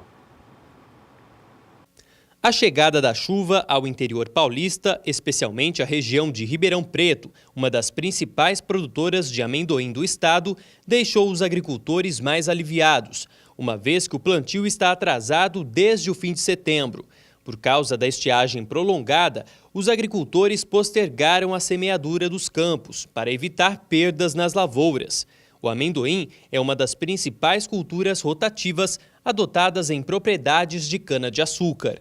Segundo dados da Companhia Nacional de Abastecimento, a Conab, a área plantada do amendoim no estado de São Paulo, na safra 2016-2017, foi de 115.200 hectares, o que resultou numa produção de 422.300 toneladas, com uma produtividade de 3.666 quilos por hectare.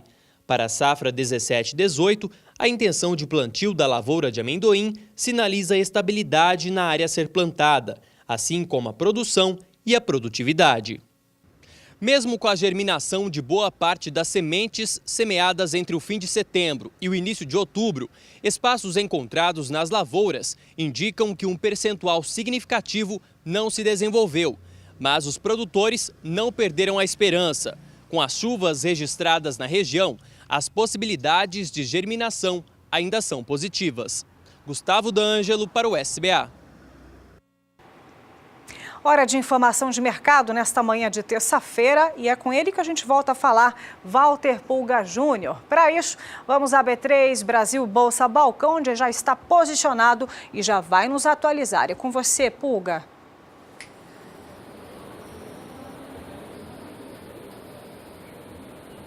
Olha, o que nós vamos falar agora não é muita surpresa não, né? São Paulo mantém tradicionalmente o primeiro lugar em produção agrícola, né? E isso vai ocorrer este ano de novo. Ainda são levantamentos preliminares, viu? Mas o Instituto de Economia Agrícola de São Paulo estima que o montante gerado pelos produtores de São Paulo, considerando aí da porteira para dentro, Elaine, deverá alcançar 77 bilhões de reais este ano, ou seja, 2,1% mais do que no ano passado. Lógico, deflacionado pelo índice de preços ao consumidor amplo de julho, esse total previsto é 0,60% menor. Mas em números, vamos dizer, sem a deflação, né, sem calcular a inflação que corrói parte dessa renda, nós teremos um crescimento de mais de 2% na produção de São Paulo. E a cana e a laranja lideram em São Paulo a produção agropecuária. É o que mantém, né, São Paulo na liderança entre os estados que produzem no país. Eu conversei sobre isso com o diretor do Instituto de Economia Agrícola do Estado de São Paulo, que é um órgão ligado à Secretaria de Agricultura do Governo de São Paulo, o Celso Vegro. O pesquisador Celso Vegro comentava sobre o que ocorre em São Paulo e como São Paulo mantém essa liderança. A diversificação na produção de São Paulo é que salva o estado frente aos outros estados produtores. Veja. Celso, obrigado mais uma vez por ter vindo falar conosco. O Celso Vegro é conhecido do telespectador do Canal do Boi, está sempre aqui comentando, é especialista, um dos mais reconhecidos no país no mercado de café, mas hoje, como diretor do Instituto de Economia Agrícola, trabalha com dados maiores, né? Coordena uma equipe de pesquisadores, aliás, ele é pesquisador já há muitos anos no IEA. Vamos falar do que ocorre em São Paulo. São Paulo ainda é o maior estado agrícola do país, Vegro, distante do segundo colocado? É verdade. Os nossos dados demonstram, mais uma vez, a liderança, né, indiscutível do estado de São Paulo em termos de valor da produção agrícola. Graças à diversificação da agricultura paulista, né, nós conseguimos manter essa liderança. Tendo em vista também que tanto a produção de grãos como a produção de cana tiveram um grande incremento nessa última temporada. Agora vamos falar, a cana e a laranja lideram e trouxeram esse número positivo para São Paulo. Sim. A cana crescendo em área e em preço médio, e em produtividade. E a laranja crescendo muito em preços. Né? Então, somando esses dois fatores, a cana crescendo em área, produtividade e preço, e a laranja em preços, mantiveram São Paulo na liderança e neutralizaram o efeito das que vieram em queda, principalmente os grãos e a pecuária. Quer dizer, pecuária perdeu preço em São Paulo como perdeu em outras regiões do Brasil inteiro. O ciclo pecuário vem em baixa, ele está em baixa no Brasil inteiro. Né? Então, não é só São Paulo, todo o Brasil inteiro, os grãos, milho e soja principalmente, também vem em baixa comparativamente ao ano anterior. Né? Então, os preços médios do ano anterior, frente aos preços médios desse ano, a comparação deu uma diminuição, acho que na pecuária em torno de 9%, né, dos preços, e houve também queda de produção. Então tudo isso jogou o índice para baixo, que foi levantado pela cana e pela laranja. Então vamos lembrar alguns números. No caso da cana, por exemplo, né? A cana o produtor deve ter um aumento de quase 13% no preço pago à tonelada de cana. Vai girar aí em torno de R$ 72,15 por tonelada. Levantamento feito pelo IEA. Agora, o valor da produção vai passar de 32 milhões e 300... Bilhões. Corrigindo. Me corrigiu o Vegro aqui. 32 bilhões e 300 milhões de reais. Ou seja, é um aumento nominal de 15%. Já era esperado. Nós somos grandes produtores de cana, não? Quando houve destravamento daquela política maléfica dos combustíveis conduzida pelo governo anterior, né?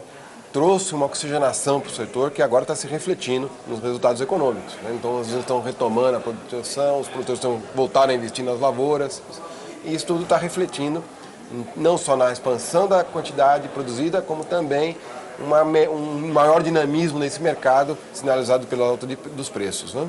Agora, com a laranja, a perspectiva é de um faturamento total, né, uma produção de 7 bilhões de reais. Dos quais 5 bilhões aproximadamente, laranja destinada à indústria.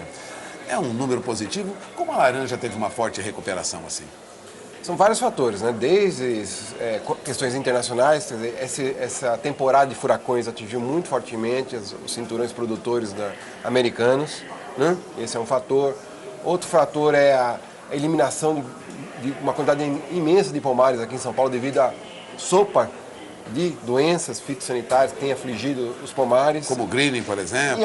E a própria volta do cancro, né? E tudo isso tem causado muita, digamos assim, muita dificuldade de suprimento nas indústrias, né? E um ligeiro reaquecimento também do consumo mundial, porque o suco de laranja é uma das bebidas que ano a ano vem encolhendo o mercado, né? Diferentemente do café, né? É muito diferente, aliás, né? No sentido contrário. O suco de laranja vem sendo substituído aceleradamente por outras bebidas, né? E isso tem reduzido muito a demanda pelo produto, mas nesse último ano em particular não está tendo tanta pressão na área de queda do consumo, né? Portanto, cana e laranja salvam São Paulo num período em que milho perde preço, soja perde preço. E o café vale uma anotação, né, Pulga? No caso do café, a bienalidade do cinturão de Franca foi muito impactante. Nós saímos numa safra de 6 milhões de sacas para uma safra de 4,5 milhões de sacas. É um terço a menos, tá certo? Então, na verdade, o preço do café teve estável, que houve a tal da bienalidade. Produzimos menos, faturamos menos. Exatamente, mas o ano que vem volta o café com força. Então ele sai lá, ele está entre os 10 maiores culturas de maior valor da produção no estado, deve voltar para a quinta posição ano que vem, com um novo ciclo de alta que nós devemos ter, se não tiver nenhum desastre climático, né? Devemos ter um ciclo de alta ano que vem, e o café volta para a quinta posição, aí logo abaixo do milho e do leite. Das aves, né? Agora, soja e milho perderam muito, não? Mas a área produtiva aumentou. A área produtiva em São Paulo, já hoje, milho e soja em São Paulo há 10 anos atrás não produzia grão. Nós estamos com uma safra de 10 milhões de toneladas. Entre milho, verão e safrinha é uma e soja. Safra recorde? Ano a ano tem sido quebrado esse recorde. Ano a ano. Lógico, não produzimos como Mato Grosso, que tem uma forte produção em grãos. Não, mas começa a ser relevante a produção de grãos em São Paulo, excetuando-se o amendoim, né? Sempre foi 80% da produção do amendoim ocorre no estado de São Paulo. Agora, milho e soja nunca teve uma expressão muito significativa. Mas tem se alterado, inclusive nos anos no ano de 2016, onde houve queda na produção de soja e milho no Brasil, em São Paulo houve alta. O movimento contrário, caiu 7% no Brasil, São Paulo subiu 8%. Né? Mas São Paulo, como é pequeno, não puxa o número do Brasil. Nosso território é pequeno. Território é pequeno, não tem a tradição de lavoura de grãos ainda, mas isso tem mudado e a lavoura de grãos, com certeza, tem muito espaço para crescer dentro do estado, principalmente sobre áreas de passagem degradada. Agora, vamos falar do que já abordamos no início dessa entrevista, que é a diversificação da agropecuária de São Paulo. É o que salva o Estado, né, na sua produção. É o que traz sempre algum produto está em evidência ou alguns produtos estão em evidência. Essa diversificação é que garante essa liderança de São Paulo? Ajuda bastante, né? Vamos ter em conta que a cana é quase metade do valor da produção paulista, 40%. Né? A cana é muito expressiva, mas felizmente há uma diversificação bastante expressiva. Por exemplo, vamos supor ovos. São Paulo é líder nacional em área de ovos. E quando se faz toda a mescla de todos os produtos e seus respectivos preços, essas produções e preços, acaba havendo uma compensação entre os que caem e os que sobem, mantendo sempre São Paulo num ritmo de crescimento interessante. Nem todos os estados têm essa diversificação. Não. A maioria dos estados são mais homogêneos, né? Em termos são fortes numa determinada cultura. É o que a gente chama de clusters produtivos, né? Então eles se especializam em determinada produção e permanecem centrados naquela produção. São Paulo tem um perfil um pouquinho diferenciado, mesmo porque, né, Pulga, é aqui que está o mercado consumidor, né? Basicamente mais de um terço do que se produz no país acaba tendo por destino São Paulo, estado, né? Então isso obriga necessariamente, e o valor da terra também, né? O preço da terra é muito elevado no estado, que empurra os produtores para atividades mais rentáveis, né? Por isso que os grãos nunca foram tão relevantes no estado. Outras atividades mais rentáveis, mais adensadas em renda por unidade diária, sempre prevaleceram. Mas esse perfil também está mudando também, inclusive, porque o pacote tecnológico que são aplicados de altíssima produtividade e a proximidade com o porto acaba resultando numa rentabilidade satisfatória, mesmo tendo que pagar preços de arrendamentos elevados. Temos nas nossas portas aqui para o Mar Santos, né? E estamos mais próximos também de Paranaguá em algumas situações. Exatamente. Bom, tudo isso facilita, né, ajuda na liderança do estado de São Paulo. Agora, vamos manter por muito tempo ainda essa liderança no agronegócio brasileiro? Olha, o Pulga, eu vejo assim, quer dizer, nós, por exemplo, São Paulo é onde faz a maior parte do confinamento. Né? E onde o confinamento é onde você tem a valorização daquele produto. Você pega um boi magro, traz para aqui e faz o seu confinamento e termina esse animal, é ali que ocorre a valorização. A valorização, né? Você paga um preço pequeno pelo boi magro e consegue revendê-lo depois da engorda a um preço bem mais vantajoso. Né? Então, essas transações é que, esse tipo de coisa, essa especialização com aporte de tecnologia, né, e a proximidade do mercado do consumidor, associado ao preço da terra, é que empurram o produtor rural para que ele seja muito eficiente na atividade, gerando faturamentos que realmente tenham condições. Difícil de outros estados alcançarem rapidamente. Difícil não é, né? Precisa ter realmente um trabalho direcionado, o que a gente chama de governança, né? Funcionar uma boa governança local consegue resultados espetaculares, mas ultrapassar São Paulo vai demorar um pouco. Bom, você acaba de ouvir Celso Vego. Celso Vego é diretor do Instituto de Economia Agrícola de São Paulo, órgão vinculado à Secretaria de Agricultura. Repetindo, cana e laranja mantém São Paulo este ano como o maior estado agrícola do país, preços melhores, produção melhor. Isso traz essa liderança para São Paulo, que é um estado que tem uma grande diversificação na produção de produtos agrícolas e produtos pecuários em geral. Agradeço mais uma vez a presença do Celso Vego aqui conosco. Vamos encerrando essa entrevista. Obrigado. Voltamos ao programa. E é bom lembrar que, em segundo lugar, na classificação do Ministério da Agricultura, considerando aí os maiores produtores agropecuários do Brasil, vem o Mato Grosso. A estimativa é de que Mato Grosso tenha um faturamento total do seu agronegócio da agropecuária, né, a porteira para dentro, na faixa de 69 bilhões. São Paulo, no levantamento do Ministério da Agricultura, está acima disso. Em terceiro lugar viria, com quase 64 bilhões de reais, o Paraná, e Minas Gerais em 54 bilhões de reais aproximadamente. Então, primeiro São Paulo, segundo maior produtor Mato Grosso, terceiro Paraná, quarto Minas Gerais. Eu volto daqui a pouco para falar sobre a evolução dos negócios com os principais produtos agropecuários. Elaine, Antônio. Muito obrigada, Pulga, pelos destaques. Então, daqui a pouquinho, hora de B3, Brasil Bolsa Balcão, neste finzinho da edição de terça-feira. Por aqui é hora de intervalo. Mas voltamos daqui a pouquinho. Voltamos em 2 minutos com informações ao vivo e em tempo real, direto da B3. Fique aqui com a gente. 9h18 pelo horário brasileiro de verão, reta final do Bom Dia Produtor dessa terça-feira. Vamos falar sobre previsão do tempo, previsão para a região norte, onde o calor e também a umidade vem mantendo as instabilidades tropicais e isso traz chuva. Vou perguntar então para a Juliana Rezende da Somar Meteorologia. Juliana, qual será o volume e abrangência dessas águas na região norte do país? É com você. As chuvas ainda vão seguir abrangentes na região norte no decorrer dos próximos dias. E são pancadas fortes ainda com altos acumulados. Isso já vem ocorrendo ao longo das últimas semanas, garantindo até o aumento da disponibilidade hídrica do solo, mas de forma bastante pontual aqui nessas áreas em laranja do mapa. No decorrer dos próximos dias, as instabilidades tropicais da região norte, devido ao calor e à alta umidade do ar, ainda garantem pancadas de chuva de forte intensidade aqui entre o Tocantins e também as áreas mais ao sul do Pará. Acumulados de 50 até 70 milímetros podem ocorrer nessas áreas. Já no decorrer do segundo período, essas instabilidades tropicais já vão começar a perder intensidade. Agora, a previsão de acumulados menores, que não devem passar de 30 milímetros entre o Tocantins e as áreas mais ao sul do Pará. Dessa vez, as pancadas mais fortes voltam a ficar concentradas na metade oeste da região norte, onde pode chover até 50 milímetros entre o Acre e também as áreas mais ao sul do Amazonas. A partir do terceiro período, a chuva agora nas áreas mais secas da região nortista vai perder bastante intensidade. O tempo firme é que vai voltar a predominar justamente nessas áreas mais claras do mapa. Pancadas fortes aqui entre o Acre e a faixa oeste do estado do Amazonas mantém a umidade do solo mais elevada em toda essa faixa oeste da região nortista. Então, no decorrer dos próximos dias, justamente agora, ao longo dessa primeira quinzena do mês de novembro, as chuvas até conseguem alcançar as áreas mais secas da região norte, trazendo cenários mais otimistas para o crescimento dos pastos. Já no decorrer da segunda quinzena do mês de novembro, as pancadas vão perder bastante intensidade nessas áreas mais secas da região norte e aí os pastos podem voltar a ter problemas de crescimento.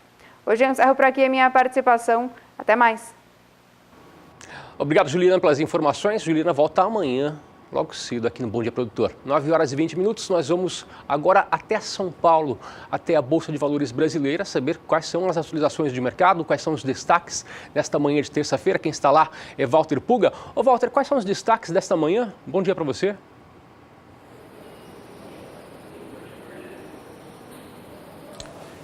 Bom dia. Bom, o noticiário está repleto de informações para o agronegócio nesta manhã, mas em especial levantamentos que indicam que lá no Mato Grosso muita área de pecuária será conduzida agora para a produção da soja e para cumprimento da legislação ambiental.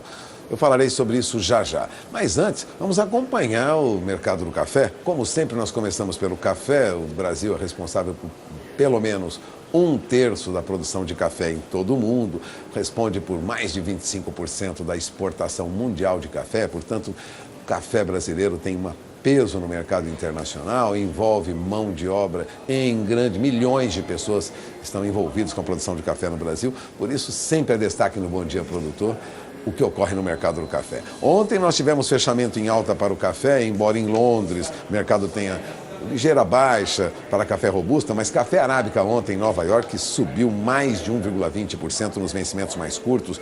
Vencimento que subiu menos, subiu 1,17%. Então o café ganhava preço ontem no mercado. Isso lá em Nova York, café arábica. Café arábica aqui na B3 subiu mais de $2 por saca ontem no fechamento dos contratos futuros. Então o café recupera preço em bolsa e recupera preço também no mercado físico, viu? O mercado brasileiro de café teve uma segunda-feira de preços mais altos. No sul de Minas Gerais, segundo Safras e Mercado, já se negocia café arábica, bebida boa, a R$ 460 a saca, ou seja, uma alta em média de R$ 5 por saca ontem. No Cerrado Mineiro também já R$ 465 a saca, alta também para café arábica negociado no Cerrado Mineiro. E café arábica Rio tipo 7, lá na zona da mata de Minas Gerais, ainda estável na faixa de R$ 410 a saca. Agora, o que o CPEA constatava ontem era uma alta acentuada para o café que passava de 1,30%. Veja o indicador do CPEA que aponta, em média ontem, café arábica era negociado a R$ 452,79 a saca. Café arábica tipo 6, bica corrida, bebida dura para melhor, valor descontado aí pelo prazo de pagamento da taxa NPR. E lógico, o café posto em São Paulo. Essa é a referência para a pesquisa do CPEA. A alta foi entre os dias 3 e 6 de novembro de 1,31%. No mês de novembro, café sobe no indicador CPEA, e eu falo de café arábica, 0,35%. Agora, o café robusta continua a perder e perde muito, hein? Neste mês já perde 2,80% no indicador café robusta do CPEA, que tem como referência o Espírito Santo. Em média, café robusta ontem era negociado a R$ 362,35 a saca, uma baixa de 0,86%. E o que acontece agora? Na Bolsa de Nova York você tem os negócios neste momento. O mercado futuro trabalha café arábica em Nova York com esses valores que você tem no painel. Na coluna Últimos Negócios, você tem o valor negociado agora, $1,24 por libra-peso para café com entrega em dezembro, uma queda de 90 pontos. Então o café devolve parte do que ganhou ontem no mercado futuro de Nova York. O café negociado para março a $1,28 por libra-peso recua 0,65%. Café negociado para maio a $1,30 por libra-peso recua também 90 pontos, cai agora para $1,30 por libra-peso. O mercado trabalha neste momento com os valores mais baixos, está na cotação mínima no momento, ou seja, café vem perdendo preço, devolve parte dos ganhos na Bolsa de Nova York. E em Londres, que é referência para o mercado mundial de café robusta. Bom, em Londres, café robusta agora é negociado em baixa de 10 até 18, ou melhor, até 13, $14 por tonelada, ou seja, é uma queda acentuada, variando, vou repetir, de 10 a 14 dólares por tonelada. Café robusto em Londres para novembro a 1.890 dólares a tonelada, recua mais 13 dólares por tonelada, depois de um leve recuo ontem, continua a recuar hoje. Café negociado para janeiro, lá em Londres, a 1.841 dólares a tonelada, perde agora 14 dólares a tonelada quando comparado ao fechamento de ontem. Não é diferente para os contratos de março e maio, que também recuam no mercado londrino. Café perde preço, então, lá na Bolsa de Nova York, perde preço também em Londres e aqui na B3. No segmento mercadorias, segmento BMF, você acompanha agora os negócios do mercado futuro de café aqui no Brasil. O mercado futuro trabalha café agora em queda de 0,10% até 0,22%. Café recua no vencimento de dezembro, perde 15 centavos de dólar por saca. Agora recua para 155 dólares e 50 centos a saca. O café negociado para março estava a 159,35, perde 35 centavos nos últimos negócios, recua para 159 dólares a saca. Café devolve parte dos ganhos de ontem. E do mercado de café, vamos agora para a pecuária, porque lá no Mato Grosso, a demanda por investimento dos pecuaristas vai passar de 30 bilhões de reais nos próximos anos.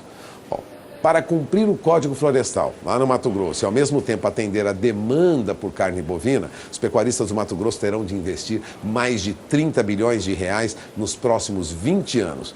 Tudo isso para ganhar produtividade, promover restauração florestal e ceder ainda a área para plantio de grãos, como soja e como milho. A estimativa é de um trabalho que foi recém-concluído agora pela consultoria Agroícone. O trabalho é intitulado Intensificação Sustentável da Pecuária de Corte no Mato Grosso. Esse estudo calcula que do total a ser investido, os pecuaristas do estado terão que destinar quase 23 bilhões para intensificar a pecuária, basicamente tecnologia que eleva a produtividade, e outros 4 bilhões em restauração florestal. Fora isso, os pecuaristas devem investir cerca de 3 bilhões de reais para preparar áreas que devem ser arrendadas para atividade agrícola. Portanto, forte investimento nos próximos 20 anos é que o estudo da consultoria Agroícone aponta para aumento da produtividade da pecuária lá no Mato Grosso. A pecuária do Mato Grosso vai liberar 6 milhões de hectares que atualmente são pastagens, sendo 3 milhões para regularização ambiental. Portanto, uma parte da área de pastagem vai para a regularização ambiental, cumprimento de leis ambientais, e outros 3 milhões de hectares para arrendamento de soja. Portanto, já há outros estudos, inclusive o Rabobank já divulgou estudos que mostram que as pastagens do Mato Grosso devem ceder mesmo a área para a soja. Agora, o estudo da consultoria Agroícone também aponta que haverá uma perda de área da pecuária para a produção de grãos. Portanto, confirmado aí que é preciso intensificar mesmo o trabalho na pecuária, e isso deve ocorrer nos próximos 20 anos com muito investimento. E outro destaque no noticiário hoje é de que São Paulo já adota uma nova programação agora em 2018 para retirar a vacinação contra a fitose em 2021.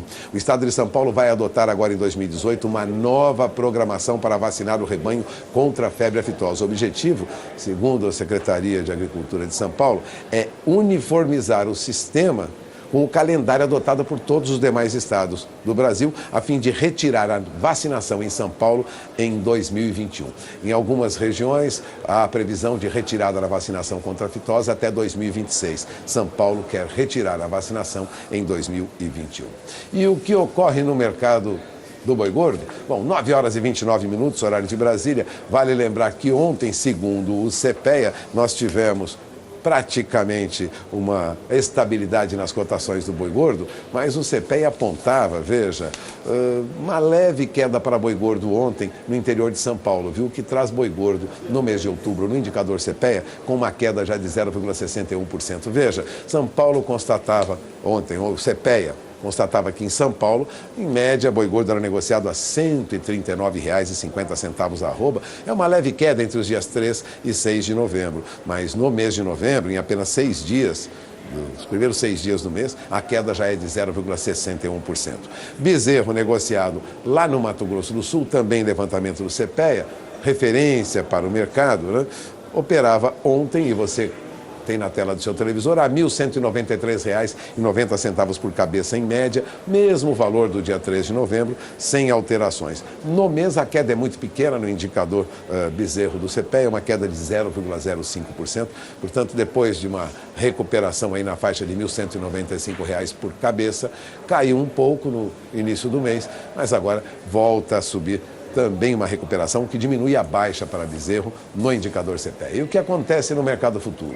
Bom, ontem no mercado futuro nós tivemos cotações praticamente estáveis, né? Uma leve queda em alguns vencimentos, uma leve alta em outros, mas a maioria dos contratos futuros negociados aqui, estável. Veja o que está ocorrendo neste momento. Boi gordo negociado no mercado futuro aqui da B3 para novembro a R$ 141,70 arroba recua. Então o boi para novembro cai 0,35%. Mas o contrato de dezembro se mantém estável em R$ 145,75 arroba. Boi para fevereiro a R$ 144,00 arroba sobe mais de 0,5%. Estava ontem a R$ 143,20.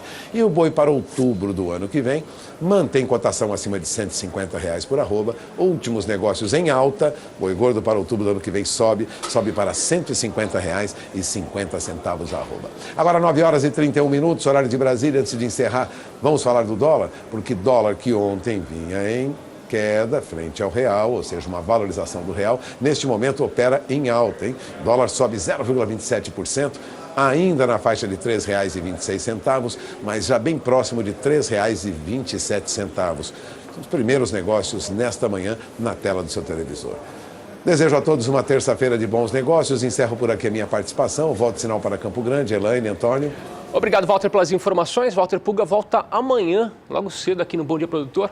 E também nós voltamos amanhã às 7h15 da manhã. Desde já, obrigado pela audiência, pela companhia. Você que esteve com a gente desde o início desta terça-feira. Isso mesmo, uma excelente terça-feira de bons negócios. E até amanhã, bem cedinho, em companhia, claro, da programação do Canal do Boi. Tchau, tchau. Boa terça.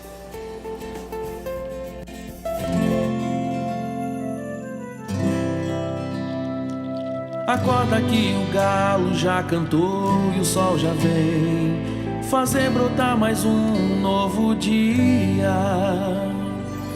Lenha no fogão, café pra esquentar e a bicharada no quintal.